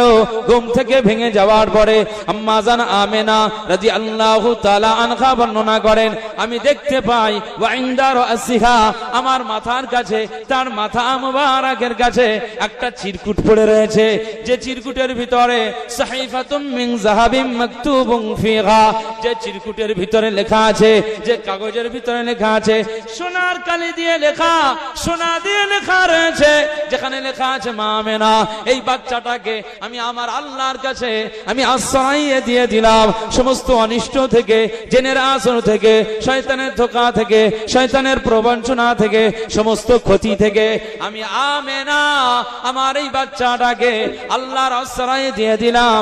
এই কথাটা ওই কাগজে সোনার কালি দিয়ে লেখা রয়েছে। আমি আমেনা দেখতে পাই, ঘুম থেকে উঠে দেখি আমার মাথার কাছে আমার আল্লাহ ওই কাগজের টুকরাটা পাঠিয়ে দিয়েছে। বলবেন না সুবহানাল্লাহ? তাহলে দিন ও দুনিয়ার বাদশা তিনি ভূমিষ্ঠ হচ্ছেন, তার আগে নিজের মাকে সতর্ক করছেন আমার আল্লাহ, আপনার বাচ্চা ভূমিষ্ঠ হবে, আপনি আপনার বিবিকে, আপনার মাকে, ঘরের বিবিকে, বৌমাকে সতর্ক করবেন না? তাকে তো বলা উচিত রব্বি হাবলি মিনাস সালিহিন, আল্লাহ আমার বাচ্চাকে নেক বাচ্চা দান করে। তার কর্তব্য হচ্ছে কোরআন তেলাওয়াত করা, ওযু করে থাকা। এখন তো পেটে বাচ্চা, ডাক্তার বলছে একটু রেস্টে থাকতে হবে। তো রেস্টে থাকবো, কি করে থাকবো? এই স্বামীর কাছ থেকে বলে মোবাইল একটা আমার কিনে দেন, সারাদিন শুয়ে বসে সময় পার হয় না, একটু টিকটক ভিডিও দেখে সময় পার করি। কথা বুঝতে পারছেন না? আমাদের গর্ভের বাচ্চারা, আমাদের মায়ের গর্ভের বাচ্চারা টিকটক ভিডিও দেখা বাচ্চাগুলো, সে বড় হয়ে কি নবীজির উম্মত হবে না উলমাত হবে? কোনটা? উলমাত হবে না? এই সমস্ত মাহফিলে দেখবেন এখন ওই সব লাফানো, সব জাম্পিং খেলা উঠেছে, দেখেছেন? সব লাফা, আগে যখন প্রথম উঠেছে তখন বাচ্চারাই লাফাতো, এখন দেখি সব ধেড়েরা লাফাচ্ছে।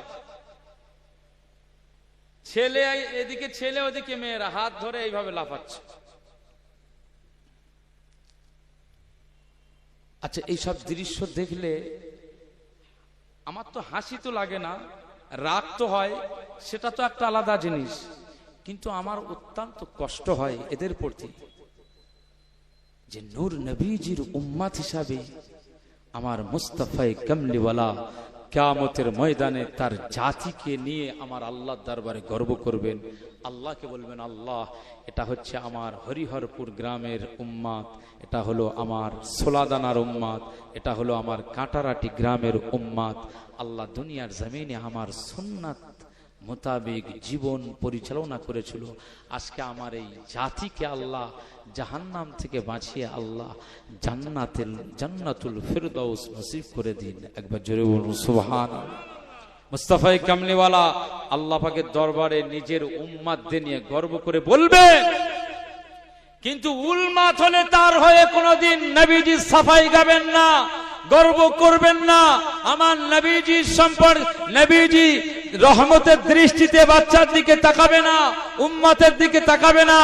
সামান্য একজনকে বলা হলো যে আমার কোন উম্মত যদি পায়ের গোড়ালির নিচে যদি পায়জামা, প্যান্ট এবং কাপড় ঝুলিয়ে অহংকার বশত দুনিয়ায় চলাফেরা করে, আমার আল্লাহ তার দিকে রহমতের দৃষ্টিতে তাকান না।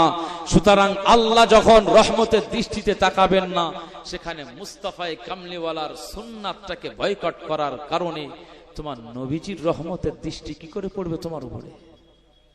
এই কথা ভুল বলছি না? ঠিক। এই জন্য আদর্শ ওয়ালা উম্মত হতে হবে। মুসলমানের ছেলেরা, এ নবীর উম্মত উম্মতিরা, খুব খেয়াল করে শুনুন। আজকে সেই প্রিয় নূর নবীজি সাল্লাল্লাহু আলাইহি ওয়াসাল্লাম মক্কার জমিনে তাকে বাচ্চা বাচ্চা ছেলেদেরকে নিয়ে দেওয়া হয়েছিল। আকা মাওলা রাসূলুল্লাহ সাল্লাল্লাহু আলাইহি ওয়াসাল্লাম যখন কালেমার আওয়াজ দিয়েছিল, কালেমার ঘোষণা দিয়েছিল, আবু জাহাল, উতবা, সাইবারা তারা এভাবে ষড়যন্ত্র করেছিল, বাচ্চাদেরকে নিয়ে দেওয়া হলো। এই বাচ্চারা ওই যে রাস্তা দিয়ে যে লোকটা আসে, ওই যে যুবক ছেলেটা আসে, ওই বাচ্চা ওই রাস্তা দিয়ে যে লোকটা আসতেছে, ওই লোকটাকে দেখে তোমরা পাগল বলো, ও পাগল, ও পাগল। আরে বাচ্চা ছেলেরা সব আওয়াজ দিয়ে বললো, এই পাগল, এ পাগল কোথায় যাস, এ পাগল কোথায় যাস? আকা মাওলা রাসূলুল্লাহ সাল্লাল্লাহু আলাইহি ওয়াসাল্লামকে আমার আল্লাহ পাক দুনিয়ার জমিনে শ্রেষ্ঠত্ব দিয়েছে, মর্যাদা দিয়েছে।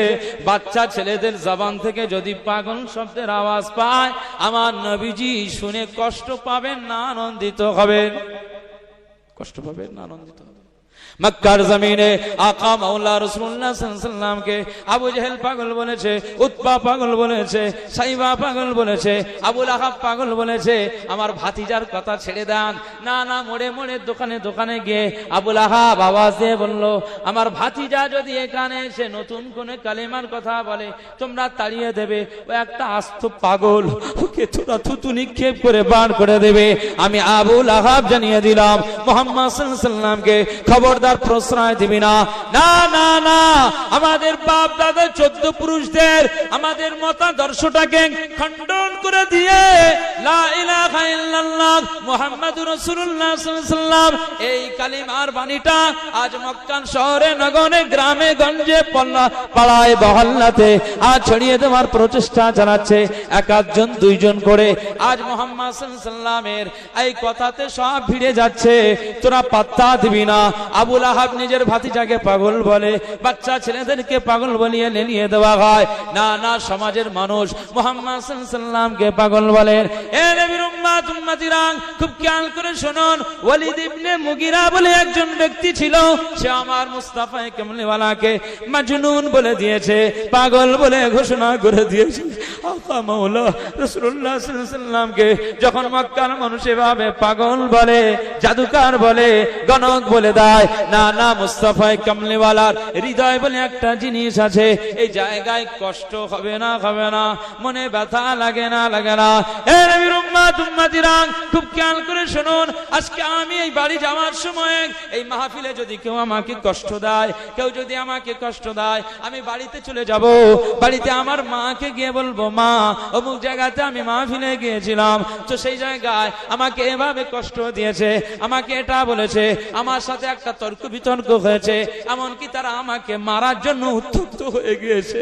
মা আমাকে কি বলবে? এই ছেলে, চিন্তা করো না, মানুষ সবাই সমান হতে পারে না, মানুষের আচরণটা সবার সমান হয় না। এ ছেলে আব্দুল মুনাইম, শুনে রাখ, আমার আল্লাহর উপরে ভরসা রাখ, ধৈর্য অবলম্বন কর। আমার আল্লাহ পাক বলে দিয়েছেন, বিপদে আপদে সবর করো। আমি আল্লাহ পাক জানিয়ে দিলাম, অবশ্যিরিস সাবিরিন, যারা সবর করে তাদের সুসংবাদ। কি সুসংবাদ? আমার আল্লাহ পাক বলে দিয়েছেন, ইন্নাল্লাহা মা'আস সাবিরিন। আমি আল্লাহ পাক জানিয়ে দিলাম, যারা ধৈর্যশীল হয়ে যায়, যারা সবরকারী হয়ে যায়, আমি আল্লাহ পাক তাদের দুনিয়ায় তাদের সঙ্গে থাকে, খবরে তাদের সঙ্গে থাকে। যারা সবরের পরিচয় দিয়ে আখিরাতের ময়দানে উঠে পড়ে, আমি আল্লাহ পাক আখিরাতেও সবরকারীর পাশেই থেকে যায়।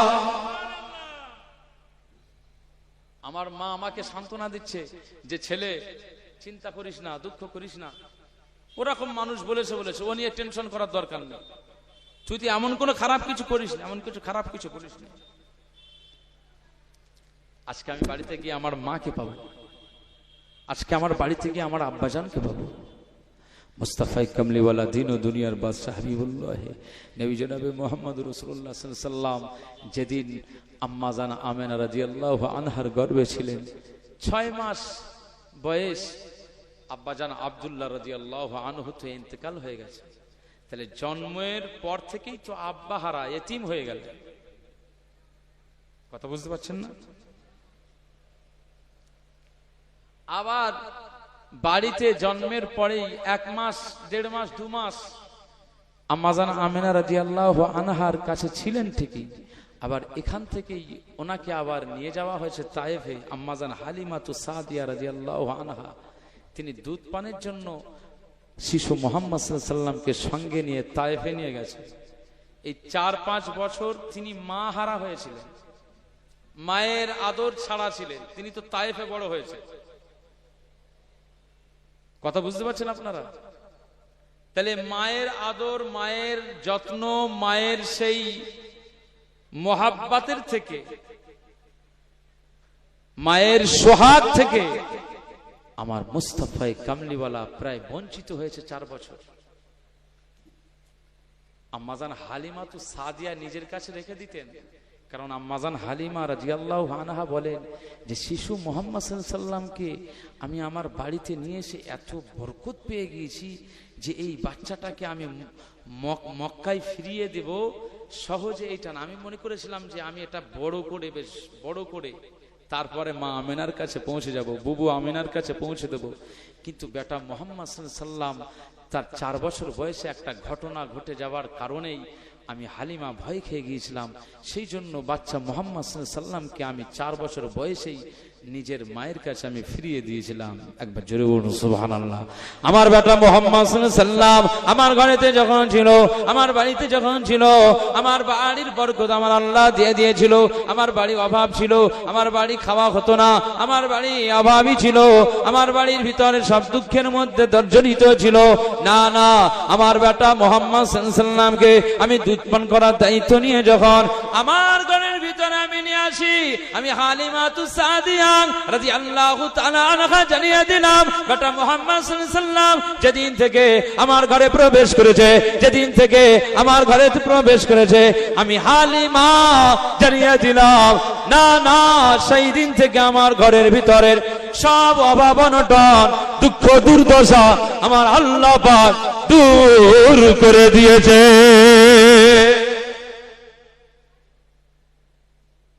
এত রিজিকে বরকত পেয়েছি যা ভাষায় বলা যায় না। সেই বাচ্চাটাকে আমি বুবু আমিনার কোলে ফিরিয়ে দেওয়া এটা আমার ইচ্ছে ছিল না, কিন্তু ঘটনাক্রমে একটা ঘটনা ঘটে গিয়েছিল। রাসূলুল্লাহ সাল্লাল্লাহু আলাইহি ওয়াসাল্লাম একদিন আমার ছেলে আব্দুল্লাহর সাথে আমার ঘরের পিছনে ফাঁকা জায়গাতে, এই তায়েফে আপনারা গিয়েছেন কেউ? এখানে হাজী সাহেব কেউ আসেন? কেউ আসেন? উমরা পালনকারী বা আপনার হাজি হজ পালনকারী কেউ গেছেন? তায়েফের জমিনে গেছেন? গেছেন?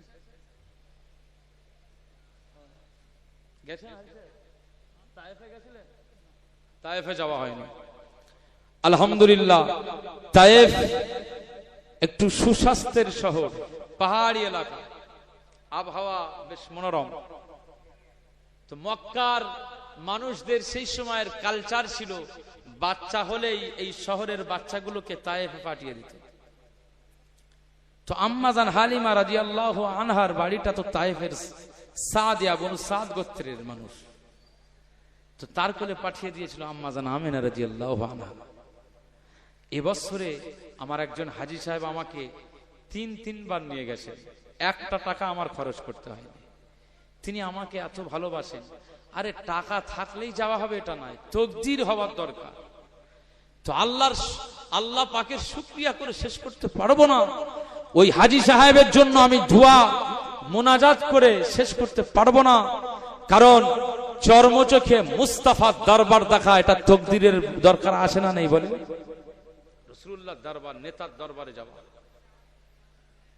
এই ছোলাদানা, হরিহরপুর এবং কাটারাটি গ্রামের এই এলাকার সমস্ত মানুষদের জন্য আমি প্রাণ উজাড় করে দোয়া চাই, আল্লাহ জীবনে একবার হলেও আমার নূর নবীর রওজা আকদাসের কিনারায় আপনাদের একবার দাঁড়ানোর আমার আল্লাহ সুযোগ করে দেন। একবার জোরে বলুন আল্লাহুম্মা আমিন, জোরে বলেন আল্লাহুম্মা আমিন।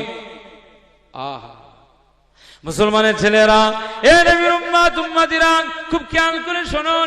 2023 হজ পাকে গিয়েছিলাম, 24 উমরাতে গিয়েছিলাম, 2025 21 আগস্টে ফিরে আসলাম। আজকে 20 আগস্ট, এক মাস হয়ে গেল। এক মাস আগে মদিনা শরীফ ছেড়ে চলে এসেছি। যখন রাসূলুল্লাহ দরবার ছেড়ে আসা হয় না, মন ভালো লাগে না। কি দরবার ছেড়ে আসতেছি, কোন জায়গা ছেড়ে বিদায় নিচ্ছি। আহা, সেই বাংলার জমিন, আজকে আমরা বাংলার জমিনে ফিরে আসতে হচ্ছে। সোনার দরবার, সোনার টুকরার দরবার, রাসূল নুরানি দরবার, জান্নাতের দরবার, যে দরবারে বসে থাকলে আমার আল্লাহর রহমত নাজিল হয়ে যায়। মুস্তাফা কামলিওয়ালার রওজা আকদাসের কিনারায় কখনো আসরের পরে গিয়েছি, সালাম জানিয়েছি, ফজরের আগে গিয়েছি, সালাম জানিয়েছি। যখন মন হয় নেতার কাছে হাজির হয়ে যায়, একজন গার্জেনের কাছে, যখন একজন জাতি জনগণ গোলাম যখন হাজির হয়ে যায়, একজন অভিভাবকের কাছে যখন একজন গোলাম হাজির হয়ে যায়, এ নবীর উম্মত উম্মতিরা, খুব খেয়াল করে শুনুন। ওই গোলামের দুঃখ দূরে সরে যায়, ওই গোলামের যন্ত্রণা দূর হয়ে যায়, ওই গোলামের ব্যথা যন্ত্রণা কষ্ট দূর হয়ে যায়। এজন্য সাহাবীদের বর্ণনা, আমাদের খাওয়া ছিল না, আমাদের পড়া ছিল না, আমাদের বাসস্থান ছিল না, আমাদের পোশাক ছিল না, আমাদের যন্ত্রণা ছিল, ক্ষুধার যন্ত্রণা ছিল, আমাদের ক্ষুধার যন্ত্রণা ছিল, মানসিক নির্যাতনের যন্ত্রণা ছিল, কুফার কুরাইশদের অত্যাচারের যন্ত্রণা ছিল। না না, এত যন্ত্রণা থাকবার পরেও আকা মাওলা রাসূলুল্লাহ সাল্লাল্লাহু আলাইহি ওয়াসাল্লাম, তিন দুনিয়ার বাদশা হাবিবুল্লাহকে, নবী জনাবে মুহাম্মদ রাসূলুল্লাহ সাল্লাল্লাহু আলাইহি ওয়াসাল্লামকে যখন এক নজরে পেয়ে যায়, আকা মাওলা রাসূলুল্লাহ সাল্লাল্লাহু আলাইহি ওয়াসাল্লামের চাঁদ মুখখানা, নুরানি চেহারাখানা যখন দিদার হয়ে যেত, ক্ষুধার যন্ত্রণা ভুলে যেতাম, দুঃখের কথা ভুলে যেতাম, বাড়ির বিপদের কথা ভুলে যেতাম, কষ্টের কথা ভুলে যেতাম, মানসিক নির্যাতনের কথা ভুলে যেতাম, পানি পিপাসার কথা ভুলে যেতাম। মুস্তাফা কামলিওয়ালার দিদার পাওয়ার সাথে সাথে আমার আল্লাহ পাক আমাদের হৃদয়ে শান্তির বাতাবরণ জাহির করে দিত। যদি বলবেন না, একজন সাহাবী আল্লাহর নবীর দরবার থেকে বাড়িতে চলে গেছে। বাড়িতে সংসারের কাজ কাম করতে করতে হঠাৎ আবার চলে গেছেন রাসূলুল্লাহ সাল্লাল্লাহু আলাইহি ওয়াসাল্লামের দরবারে। হুজুর পাকের দরবারে গেলেন, কি ব্যাপার, তুমি সবসময় মদিনার চত্বরে, মদিনার আমার দরবারে থাকো, তোমার সংসার আছে, ফ্যামিলি আছে, বাচ্চা কাচ্চা আছে, ঘর আছে, তো তুমি বাড়িতে সবসময় থাকতে পারো না? না ইয়া রাসূলুল্লাহ, আপনার দরবারে থাকি, প্রয়োজনের তাগিদে আমি ঘরেতে যাই, অবশ্যই সংসার মেনটেন করি, বাবা মাকে দেখভাল করি, এটা তো আপনি বলে দিয়েছেন। বাচ্চাদের দেখভাল করা, এটা তো আপনার পক্ষ থেকে আমরা মেসেজ পেয়েছি। বিবিদের ভালোবাসা, এটা তো আপনার থেকে পেলাম। নিজের গার্জেন, বাবা মা, জন্মদাতা পিতা, গর্ভধারিণী মায়েদের ভালোবাসা, তাদের খিদমত করা, এটা তো আপনি বলে দিয়েছেন। তাদের আমরা খিদমত করি, এটা তো করি। তবে ইয়া রাসূলুল্লাহ, হাবিবাল্লাহ, এই সংসারের কাজ, সংসারের দায়িত্ব পালন করতে করতে হৃদয়ে একটা যন্ত্রণা শুরু হয়ে যায়। মুস্তাফা কামলিওয়ালার দিদার পাওয়ার যন্ত্রণা, আমার রাসূলুল্লাহ চাঁদ মুখখানা দেখবার যন্ত্রণা, আমার হৃদয়ে যন্ত্রণা শুরু হয়ে যায়। আমি বাড়ি কাজ করতে আর ভালো লাগে না, নিজের বিবি আর ভালো লাগে না, নিজের ছেলে মেয়েদের আর পছন্দ হয় না, নিজের এলাকা আর ভালো লাগে না, কাজ কারবার করতে আর ভালো লাগে না। তখন যন্ত্রণার মাত্রাটা এত অধিক হয়ে যায়, আমি আর সহ্য করতে পারি না। মদিনার দরবারে, আপনার দরবারে আমি হাজির হয়ে যাই। তো আপনার দরবারে আমি হাজির হওয়ার সাথে সাথেই আপনার চেহারা মোবারক, নুরানি চেহারাখানা আমি দিদার পাওয়ার সাথে সাথেই আমার হৃদয়ের সব যন্ত্রণাটাই নিমেষেই নিভে যায়। একবার জোরে বলুন সুবহানাল্লাহ। মুসলমানের ছেলেরা, খুব খেয়াল করে শুনুন, ওই সোনালী দরবার, নুরানি দরবার, আমি একজন গোলাম, আমি একজন মুস্তাফার গোলাম। কিছু মানুষ বলে গোলাম তো হবে আল্লাহর গোলাম, গোলাম তো হবে আল্লাহর গোলাম, না মুস্তাফার গোলাম হওয়া যাবে না। তাহলে মনে রাখতে হবে মালিক তো আমার আল্লাহ, কিন্তু তুমি যখন একজনের কোলে কাজ করো তখন তুমি বলো কেন যে আমার মালিক আমাকে টাকা দেয়নি, আমার মালিকের কাছে আমি কাজ করি, 10 জন আমরা 20 জন শ্রমিক হিসাবে কাজ করি অমুক মালিকের কাছে, অমুক মনিবের কাছে। মনিব যদি হয় আল্লাহ, মালিক যদি হয় তো আল্লাহ, মানুষকে কেন মালিক বলছো? এই জন্য হাকিকি একটা মাজাজি শব্দ রয়েছে, মনে রাখতে হবে। আমরা মানুষকে কখনো বলি বাঘের বাচ্চা, মনে রাখতে হবে আসলে বাঘের বাচ্চা বললেই সে তো বাঘের বাচ্চা নয়, আসলে বাঘের বাচ্চার মতো পালোয়ান, শক্তি, তার মতো সাহস নিয়ে সে চলে, এই জন্য তাকে বাঘের বাচ্চা বলা হয়। আসলে সে বাঘ নয়, এটা মাজাজি অর্থ নেওয়া হয়। এ নবীর উম্মত উম্মতিরান, গোলাম তো মূলত আমরা হাকিকি অর্থে আল্লাহর গোলাম, কিন্তু মনে রাখতে হবে মাজাজি অর্থ আমরা আমাদের মদিনাওয়ালা আমরা গোলাম আছি। মনে রাখতে হবে মুস্তাফার গোলাম আমরা, একজন গোলাম তার নেতার কাছে যখন পৌঁছে যায়। আমি আব্দুল মুনাইম আপনাদেরকে বলি, আমরা 22 মে এখান থেকে ফ্লাইটে করে বেরিয়ে গিয়েছিলাম, 2023 22 মে আমরা এখান থেকে ফ্লাইটে রাত 10টার দিকে বেরিয়ে গিয়েছিলাম। আর 10টার পর থেকে আমরা ফ্লাইট পেয়ে গেলাম, ডাইরেক্ট মদিনা এয়ারপোর্টে নামিয়ে দিল। মদিনার এয়ারপোর্টে নেমে গেলাম, ওখান থেকে আমরা পৌঁছে গেলাম হোটেলে। হোটেলে আমরা বেশ আরাম করলাম। তা হোটেল থেকে বার হয়ে গিয়েছি, এবার জোহরের নামাজ আদা করতে যাব, জোহরের নামাজ আদা করতে যাব। জোহরের নামাজ পড়ো মসজিদে নববী শরীফে। নামাজটা তো আমার পড়তেই হবে, এটা তো ঠিকই, কিন্তু নামাজ পড়া থেকে আমার আকর্ষণটা আগে আমার কামলিওয়ালার রওজায় যাব, আমার মুস্তাফার রওজার কিনারায় দাঁড়াবো।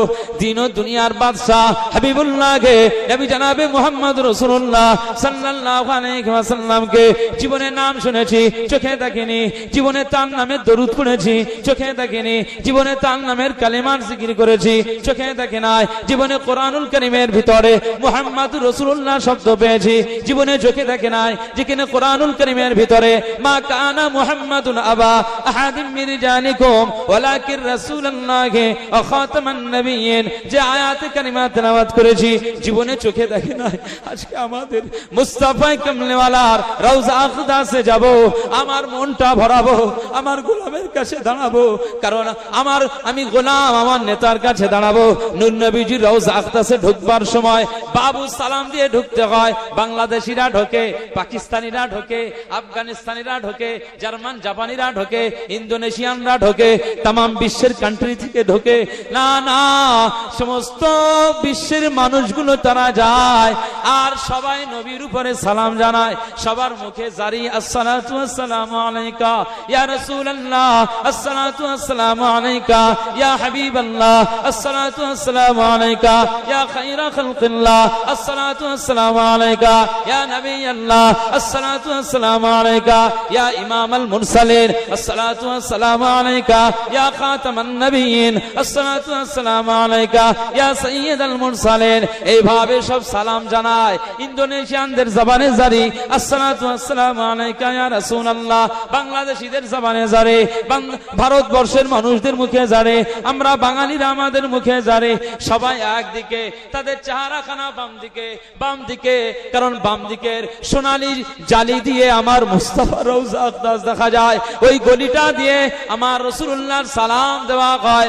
এ নবীর উম্মত উম্মতিরান, খুব খেয়াল করে শুনুন, আকা মাওলা রাসূলুল্লাহ সাল্লাল্লাহু আলাইহি ওয়াসাল্লামের এই সোনালী জালি দিয়ে যখন সালাম দেওয়া হয়, মনটা কেমন লাগে? কারণ আমার আকা মাওলা রাসূলুল্লাহ সাল্লাল্লাহু আলাইহি ওয়াসাল্লাম বলে দিয়েছেন, আমার কবর মুবারক মানজারা কবরি ওয়াজাবাত লাহু শাফাআতি। পৃথিবীর কোন মানুষ যদি না, না, আমি রাসূলুল্লাহ সাল্লাল্লাহু আলাইহি ওয়াসাল্লাম, আমি তাদের জন্য স্পেশাল একটা উপহার দিয়ে দিলাম। কেউ যদি আমার কবর মুবারক শরীফ জিয়ারত করে নেয়, আমার রওজা শরীফটা জিয়ারত করে নেয়, আমি আকা মাওলা রাসূলুল্লাহ সাল্লাল্লাহু আলাইহি ওয়াসাল্লাম জানিয়ে দিলাম, অবশ্যই আমার কবর মুবারক শরীফ জিয়ারত করার জন্য আমি রাসূলুল্লাহ সাল্লাল্লাহু আলাইহি ওয়াসাল্লাম, আমার একটা দায়িত্ব বেড়ে যায়। কি দায়িত্ব বেড়ে যায়? আজ সোলাদানা থেকে এসেছে, হরিহরপুর থেকে এসেছে, কাটারাটি গ্রাম থেকে এসেছে, আমি গোলামপুরের হাট গ্রাম, অনন্তপুর গ্রাম থেকে গিয়েছিলাম, আমার উম্মাত আজ অনন্তপুর থেকে এসেছে। রাসূলুল্লাহ সাল্লাল্লাহু আলাইহি ওয়াসাল্লাম বলেছেন কিয়ামতের ময়দানে আমার একটা দায়িত্ব বেড়ে যায়। আমি রাসূলুল্লাহ সাল্লাল্লাহু আলাইহি ওয়াসাল্লাম জানিয়ে দিলাম, আমার রওজার কিনারায় যখন দাঁড়িয়ে এসে সালাম জানায়, এই সালামটা পেয়ে আমি রাসূলুল্লাহ খুশি হয়ে যাই। সরাসরি আমার এই গোলাম, আমার এই উম্মতের জন্য আমি রাসূলুল্লাহ জবাব দিয়ে দিই। ছেড়ে বলবেন না নারে তাকবীর।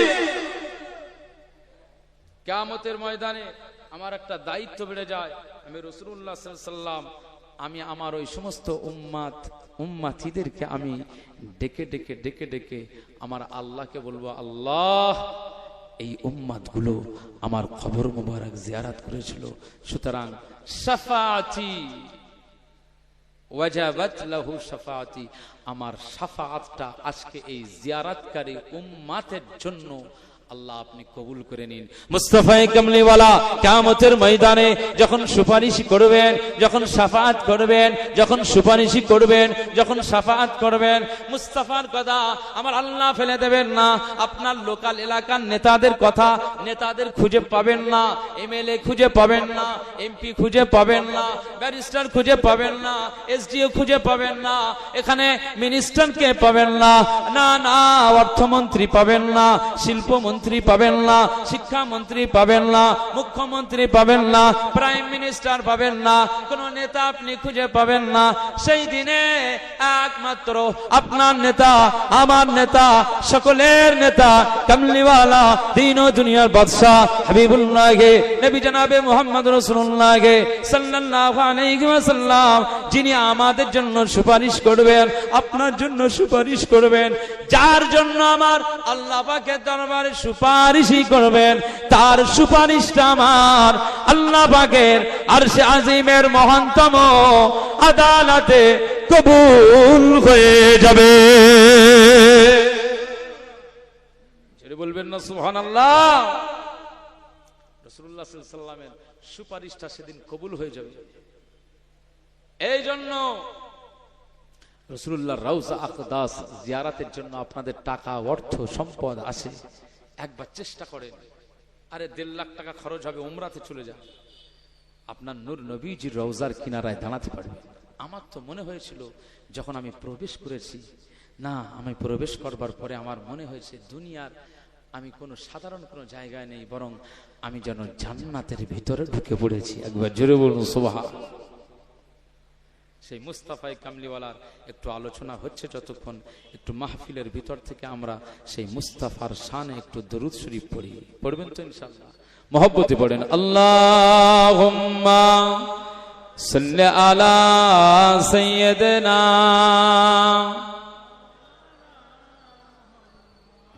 ওয়া আলা আলি সাইয়্যিদিনা।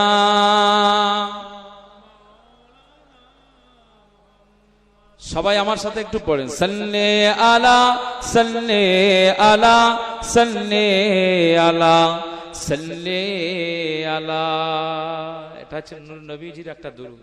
সাল্লি আলা, আমার আল্লাহর পক্ষ থেকে আমার মুস্তাফার উপরে আল্লাহ আপনি রহমত দান করুন, রহমত নাজিল করে দিন, বারিশ নাজিল করে দিন।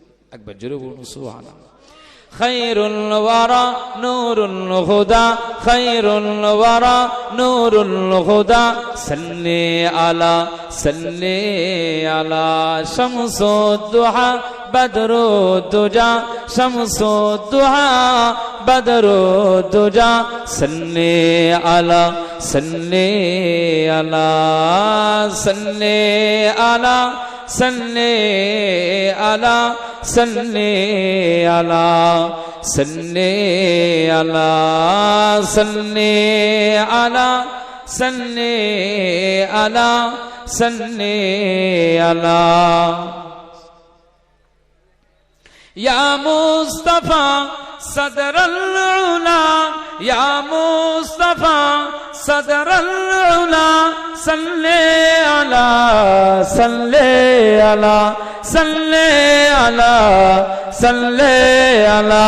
ইয়া মুজতাবা কাহফল ওয়ারা, ইয়া মুজতাবা কাহফল ওয়ারা, সাল্লি আলা সাল্লি আলা সাল্লি আলা सल्ले अला सल्ले अला सल्ले अला सल्ले अला सल्ले अला सल्ले अला सल्ले अला महबूब रब्बुल आलमीन महबूब रब्बुल आलमीन तुम हो इमामुल मुरसलीन जी बोले न सुभान अल्लाह महबूब रब्बुल आलमीन महबूब रब्बुल आलमीन तुम हो इमामुल मुरसलीन तुम हो इमामुल मुरसलीन ए खातमे कुल अंबिया ए खातमे कुल अंबिया सल्ले अला सल्ले अला सल्ले अला সবাই পড়েন বসিরহাটের এলাকার মানুষ পড়েন সল্লে আলা সল্লে আলা সল্লে আলা সল্লে আলা সল্লে আলা সল্লে আলা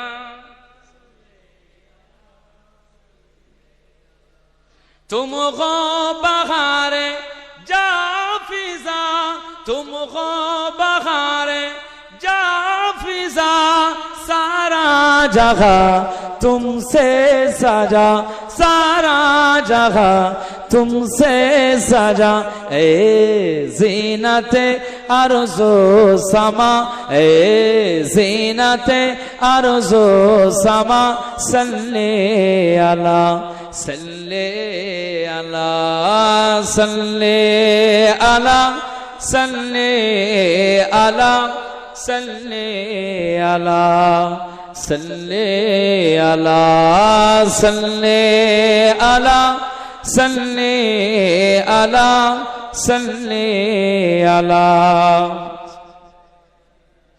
अव्वल ख़ुतूम आखिर ख़ुतूम अव्वल ख़ुतूम आखिर ख़ुतूम ज़ाहिर ख़ुतूम बातिन ख़ुतूम झूठे बोले ना सुभान अल्लाह नारे तकबीर अव्वल ख़ुतूम आखिर ख़ुतूम अव्वल ख़ुतूम आखिर ख़ुतूम ज़ाहिर ख़ुतूम बातिन ख़ुतूम ज़ाहिर ख़ुतूम बातिन ख़ुतूम तुम मुब्तदा तुम मुंतहा तुम मुब्तदा तुम मुंतहा सल्ले अला सल्ले अला सल्ले अला सल्ले अला सल्ले अला सल्ले अला सल्ले अला सल्ले अला सल्ले अला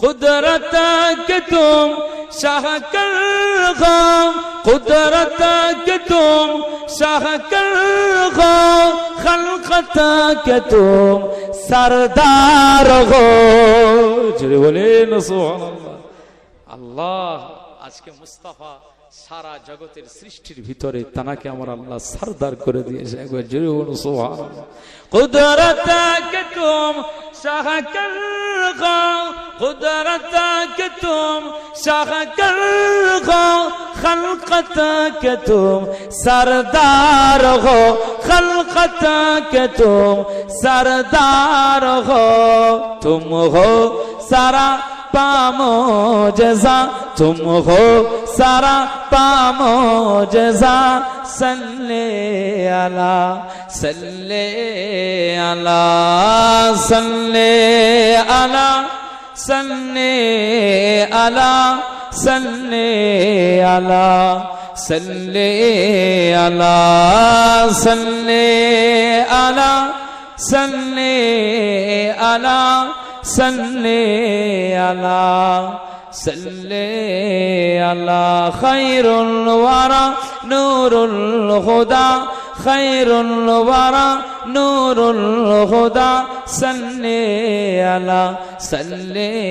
আলা শামসুদ দুহা বদরুদ দুজা শামসুদ দুহা বদরুদ দুজা সাল্লি আলা সাল্লি আলা সাল্লি আলা সাল্লি আলা সাল্লি আলা সাল্লি আলা আল্লাহুম্মা সাল্লি আলা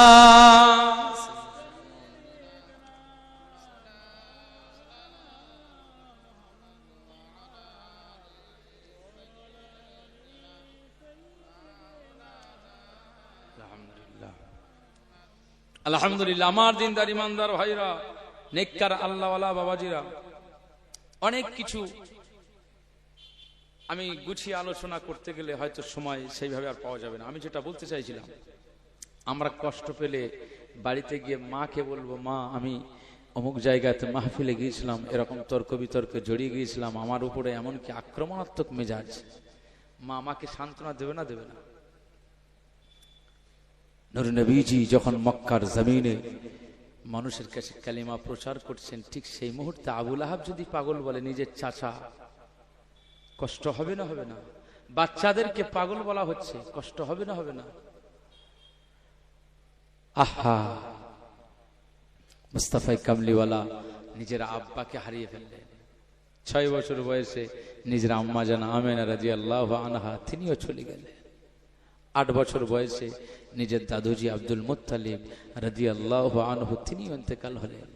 এই আব্দুল মুত্তালিব রাদিয়াল্লাহু আনহু নিজের দাদু, তার দাদু মুহাম্মদ সাল্লাল্লাহু আলাইহি ওয়াসাল্লামকে কত ভালোবাসতেন, পোতাকে কত ভালোবাসতেন জানেন? কারণ তার আমাদের নূর নবীজির আব্বাজান হযরত আব্দুল্লাহ রাদিয়াল্লাহু আনহু 24 বছর বয়সে ইন্তেকাল হয়েছিলেন। কয় বছর? 24 বছর বয়সে। আব্দুল মুত্তালিব রাদিয়াল্লাহু আনহু, এই যে ছেলেটা ইন্তেকাল হলো, এর শোকে প্রায় মাস 6 পার হয়ে যায়।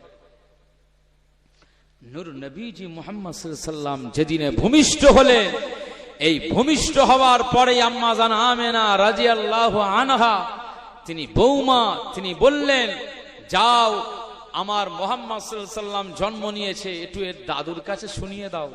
কারণ এর দাদু এর আব্বার জন্য এখনো শোকে আসে, এখনো কষ্টের মধ্যে থাকে, তার চোখ দিয়ে পানি বার হয়, চোখের পানিটা এখনো বন্ধ হয় না।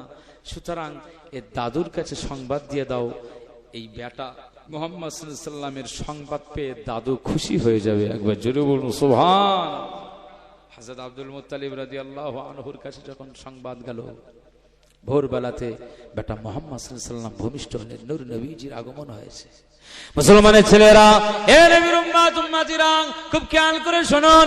আকা মাওলানা রাসূলুল্লাহ সাল্লাল্লাহু আলাইহি ওয়াসাল্লামের জন্ম হয়ে গেল, ভূমিষ্ঠ হয়ে গেল 12 রবিউল আউয়াল সোমবারের দিনে সুবহে সাদিকে আম্মা জান আমেনার গর্ভে থেকে যখন তিনি দুনিয়ার জমিনে ভূমিষ্ঠ হয়ে গেলেন, ভূমিষ্ঠ হয়ে যাওয়ার পরে আম্মা জান আমেনা রাদিয়াল্লাহু তাআলা আনহা এই সংবাদটা নিজের দাদু আব্দুল মুত্তালিব রাদিয়াল্লাহু আনহুর কাছে পাঠানোর জন্য লোকজনকে পাঠিয়ে দিলেন। হযরত আব্দুল মুত্তালিব রাদিয়াল্লাহু আনহুর কাছে যখন এই সংবাদটা পৌঁছে গেল, এই সংবাদটা যখন তিনি শুনতে পেলেন যে না, আমার একটা পোতা হয়ে গিয়েছে, আমার একটা পুত্র হয়ে গিয়েছে।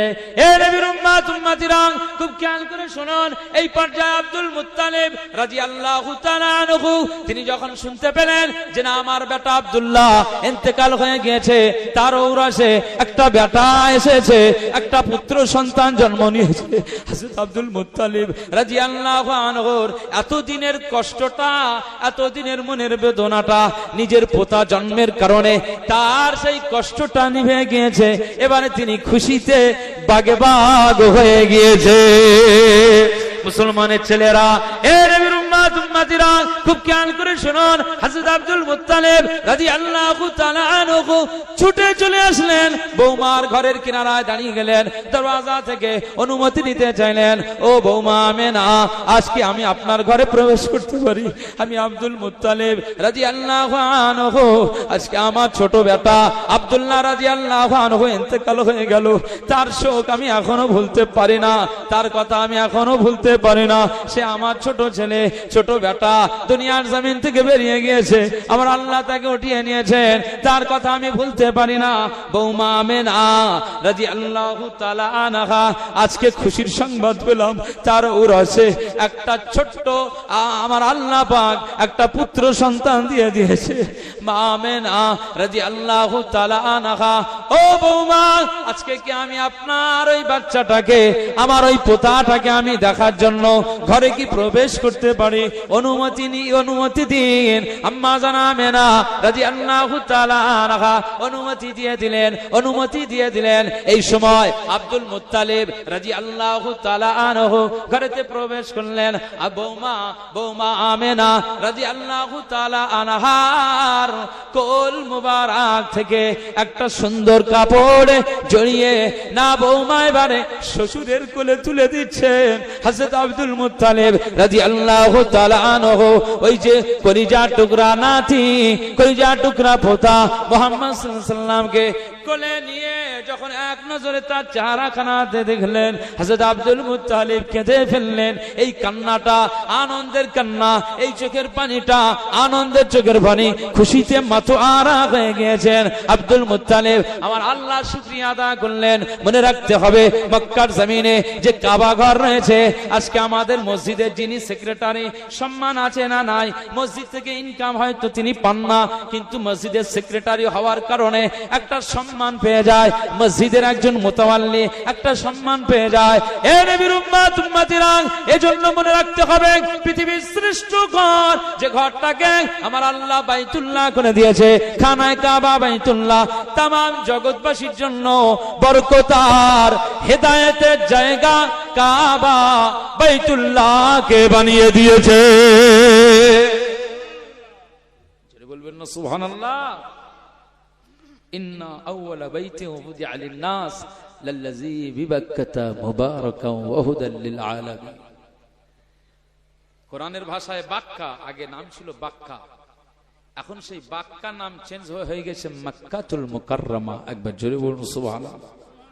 আমার আল্লাহ পাক কোরআনুল কারীমে জানিয়ে দেন, ইন্না আউওয়ালা বাইতিন উযিআ লিন-নাস লাল্লাযী বিবাক্কাতা মুবারাকান ওয়া হুদাল লিল আলামিন। আমার আল্লাহ পাক গোটা জগতের মানুষদেরকে সজাগ করাচ্ছেন, স্মরণ করিয়ে দিচ্ছেন, এ আমার বান্দারা, এ আমার বান্দিরা, আমি আল্লাহ পাক জানিয়ে দিলাম, এই পৃথিবীর জমিনে কোনো ঘর ছিল না, কোনো প্রাসাদ ছিল না, কোনো অট্টালিকা ছিল না, কোনো গম্বুজ ছিল না, পৃথিবীর কোনো বুরুজ খলিফা ছিল না, কোনো প্রাসাদ ছিল না, কোনো আপনার ফ্ল্যাট বাড়ি ছিল না, না না না, এই পৃথিবীর জমিনে ওয়ার্ল্ড ট্রেড সেন্টার ছিল না, এই পৃথিবীর জমিনে কোনো ঘর বাড়ি ছিল না। আমি আল্লাহ পাক জানিয়ে দিলাম, সর্বপ্রথম যে ঘরটা নির্মাণ হয়েছে, এই ঘরটা আমি আল্লাহ, আমার ঘর, যে ঘরটা মক্কা শরীফে আমি আল্লাহ বানানোর জন্য নির্দেশ দিয়েছিলাম। নবী আদম আলাইহিস সালাম দুনিয়ার জমিনে এসেছেন, আমি আল্লাহ পাক দুনিয়ার জমিনে সর্বপ্রথম এই আদম নবীকে খানায় কাবা বানানোর জন্য আমি আল্লাহ আদেশ করেছিলাম। সর্বপ্রথম এই ঘরটার নাম হচ্ছে খানায়ে কাবা বাইতুল্লাহ। এই শ্রেষ্ঠতম একটি ঘরের যিনি মুতাওয়াল্লি সেক্রেটারি হবেন, তার মর্যাদা সমাজে আছে না নেই? তো মক্কাতুল মুকাররমাতে যোগ্য সম্পন্ন ব্যক্তি তো আর কেউ নেই। শিক্ষাগত যোগ্যতা এবং তার ভিতরে আদর্শময় যোগ্যতা, যে কোনো মানুষকে খুঁজে পাওয়া যায় না, একমাত্র আমার নূর নবীজির দাদু আব্দুল মুত্তালিবকে মানুষ পেয়ে গিয়েছে। জনগণের সিদ্ধান্ত, এই সমাজে কাবা বাইতুল্লাহর মতো একটি ঘর, যে ঘরের রক্ষণাবেক্ষণের দায়িত্ব কে আছে? কেউ নাই। মক্কার জমিনে একমাত্র আব্দুল মুত্তালিব আপনি রয়েছেন, আপনি মুতাওয়াল্লি হবেন। জনগণের সিদ্ধান্তে আব্দুল মুত্তালিব রাদিয়াল্লাহু আনহু কাবা বাইতুল্লাহর মুতাওয়াল্লি ছিলেন। এই কাবা বাইতুল্লাহর মুতাওয়াল্লি, কাবা বাইতুল্লাহ আব্দুল্লাহ সেক্রেটারি, তিনি মা আমেনার ঘরে গিয়েছেন, তার চোখ দিয়ে পানি গড়িয়ে যায়। না না, তার কোলের যে বাচ্চাটা, এই বাচ্চাটা তার ইন্তেকাল হয়ে যাওয়া, মরে যাওয়া হযরত আব্দুল্লাহ রাদিয়াল্লাহু তাআলা আনহু সুসন্তান মুহাম্মদ সাল্লাল্লাহু আলাইহি ওয়াসাল্লাম এই বাচ্চাটাকে পেয়ে এক নজর দিলেন। তার চেহারাখানা দেখে হযরত আব্দুল মুত্তালিব রাদিয়াল্লাহু আনহু বলেন, আমি এই বাচ্চাটাকে পেয়ে এমন আকর্ষণে পড়ে গিয়েছিলাম, বাচ্চার অটোমেটিক আমার দুটো ঠোঁট, বাচ্চার ঠোঁট মুবারকে পড়ে গিয়েছে। বলবেন না সুবহানাল্লাহ? মুসলমানের ছেলেরা, এ নবীর উম্মত উম্মতিরা, খুব খেয়াল করে শুনুন, আপনার নাতি হয়েছে, আপনার পুতা হয়েছে, আপনি ঠোঁটে চুমা লাগান, মুখে চুমা লাগান, কপাল মুবারকে চুমা লাগান। আপনার চুমা দেওয়া আর আব্দুল মুত্তালিব রাদিয়াল্লাহু আনহুর চুমা দেওয়া দুটো আসমান আর জমিন ফারাক। আজকে আমার যে ছেলেটাকে আমি চুমা দিয়েছি, আমার যে বাটাটাকে আমি চুমা দিয়েছি, আমার যে নাতিটাকে আমি চুমা দিয়েছি, আমার যে পোতাটাকে আমি চুমা দিয়েছি, দেখা যায় আমার আল্লাহ যেন কোনো বাচ্চাকে এমন না করেন। আমার আল্লাহ প্রত্যেকটা আমাদের ঘরের সন্তানকে আল্লাহওয়ালা বানান। আমরা চাই না এমন বাচ্চা যে বাচ্চাটা বড় হয়ে গাঁজা খাবে, মদ খাবে, গাঁজা খাবে, চুল্লু খাবে, এরকম বাচ্চা আমরা চাই না। তবে আমরা কখনো কখনো দেখা গিয়েছে আমার যে নাতিটাকে আমি চুমা দিয়েছি, ও বেটা বড় হয়ে, ও নাতি বড় হয়ে কারো কথা মানে না। আমি একজন হাজী সাহেব, ওকে বলি নামাজ পড়, নামাজ পড়ে না।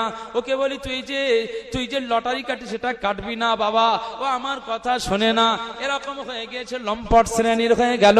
এরকম সমাজে আসে না? নাই। ওই নাতিটাকে আমি চুমা লাগিয়ে দিয়েছিলাম, তাহলে এখানে হাকিকাতে যাকে চুমা দিয়েছি বড় হয়েছে, যাকে চুমা দিলাম একজন হারামখোর লটারি কাটে, লটারি কাটনেওয়ালা ঠোঁটে আমি চুমা দিয়েছি। না না, আব্দুল মুত্তালিব রাদিয়াল্লাহু আনহু যাকে চুমা দিয়েছেন তিনি হলেন জগতের বাদশাহ।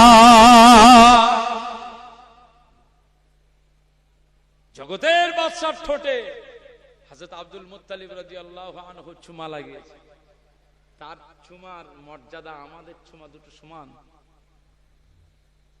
হযরত আব্দুল মুত্তালিব রাদিয়াল্লাহু আনহু নিজের বৌমা আমেনাকে বলছেন, আমেনা রাদিয়াল্লাহু তাআলা আনহা, আচ্ছা আমাদের নূর নবীজির মিলাদুন নবী সাল্লাল্লাহু আলাইহি ওয়াসাল্লাম মাহফিল হচ্ছে, আমরা রাসূলুল্লাহ সাল্লাল্লাহু আলাইহি ওয়াসাল্লামের জন্মের সময়ের যে বিষয় বা গর্ভে থাকার যে বিষয়গুলো এত সময় ধরে যে আলোচনাগুলো করছি, এতে আপনাদের কোনো আপত্তি হচ্ছে না? এটাই তো মিলাদুন নবী সাল্লাল্লাহু আলাইহি ওয়াসাল্লাম মাহফিল, এটাই তো মুস্তাফার আলোচনা। আজকে ওয়াজের মাহফিল গুলো আমরা রঙ্গ তামাশা, হাসি ঠাট্টার জায়গা করে ফেলেছি। শালা সুমন্দি করে ওয়াজের মাহফিলটাকে আমরা রসাতলে দিয়েছি। আজকের ওয়াজের মাহফিলটাকে আমরা বিভিন্ন ভাবেই রঙ্গমঞ্চ করে ফেলেছি। আজকে ওয়াজের মাহফিল, রসুলের মিম্বারটাকে আমরা আমাদের দ্বারায় এটাকে আমরা জলাঞ্জলি দিচ্ছি। আজকে জনগণ আর জাতি যেটা নেবে সেটা পায় না। আজকে এরকম একটা পরিবেশ, সিচুয়েশন তৈরি হয়েছে। আজকে এরকম একটা যুগ সন্ধিক্ষণে আজকে মুস্তাফার আলোচনা যদি না হয়, তাহলে কোন মাহফিলে আপনি আপনার নূর নবীজির আলোচনা শুনবেন? আর কালকে আপনি সকাল হলেই তো এবারে আপনি বাজারে যাবেন, অমুক পার্টির মিটিং, অমুক পার্টির জিন্দাবাদ, অমুক নেতার জিন্দাবাদ, এই তো চলবে। মুস্তাফার জিন্দাবাদ তো সেখানে নাই। আজকে উত্তরপ্রদেশের মতো একটি জায়গা যেখানে মুসলিমদের বসবাস বেশি, মুসলিমরা সেখানে বসবাস করেন।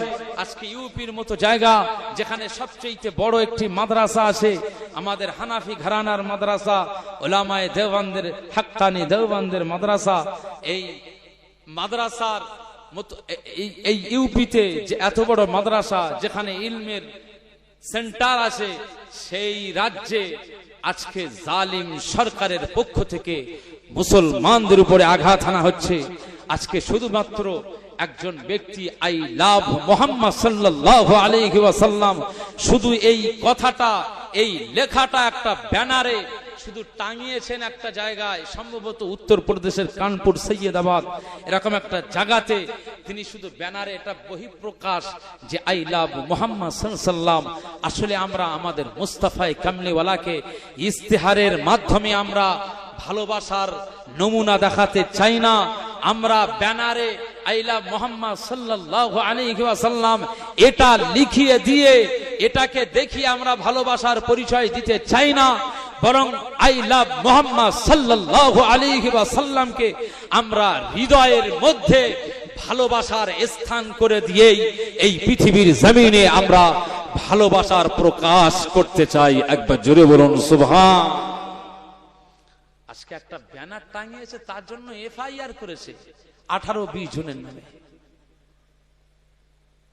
ভারতবর্ষের জমিনে শিখ, ঈসাই, বৌদ্ধ আর হিন্দু আর মুসলিম কওমের ভাইরা, দলিত আদিবাসীরা তার নিজস্ব ধর্মীয় কালচারের ফেস্টুন টাঙায় না। আজ নিজস্ব রাজনীতির পলিটিক্যাল ফেস্টুন টাঙায় না। আজকে বিভিন্ন জায়গাতে এই সমস্ত টাঙায়। আজকে আই লাভ মুহাম্মদ সাল্লাল্লাহু আলাইহি ওয়াসাল্লাম, প্রফেট হযরত মুহাম্মদ সাল্লাল্লাহু আলাইহি ওয়াসাল্লাম, এই শুধু এই কথাটা একটু ব্যানারে আই ইংলিশ চিহ্ন, ইংলিশ একটা বর্ণ এবং সেই সাথে লাভ চিহ্ন আর তারপরে মুহাম্মদ সাল্লাল্লাহু আলাইহি ওয়াসাল্লাম, এভাবে একটা ব্যানার করে শুধু টাঙিয়ে দেওয়া হয়েছে। এই টাঙানোতে অপরাধটা কি ভাই? কিসের অপরাধ এখানে হয়েছে যে তার জন্য এফআইআর করতে হবে? এমন কি বলা হয়েছে নাকি যে জেলে বন্দী করা হয়েছে? আস্তাগফিরুল্লাহ। মনে রাখতে হবে সোলাদানা আর কাঁটারাটি হরিহরপুর এলাকার মানুষ, আজকে আমাদের জানে যতক্ষণ শরীরে জান আছে, ধরে যতক্ষণ আমাদের রুহু আছে, মনে রাখতে হবে তত সময় পর্যন্ত আমাদের প্রতিটি রক্তের বিন্দু দিয়ে আমরা আমাদের মুস্তাফাকে ভালোবাসি।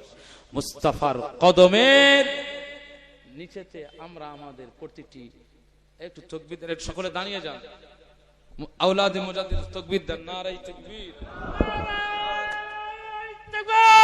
আল্লাহু আকবার, নারে তাকবীর। বিশ্ব নবী দিবস, সিলসিলায়ে ফুরফুরা শরীফ, মাসলাকে মুজাদ্দিদুজ জামান, লিল্লাহি তাকবীর, নারে তাকবীর। সিলসিলায়ে ফুরফুরা শরীফ, সিলসিলায়ে ফুরফুরা শরীফ। বসতে বলবো? জি সামনে বসুন। ক্যামেরাগুলো অফ করেন।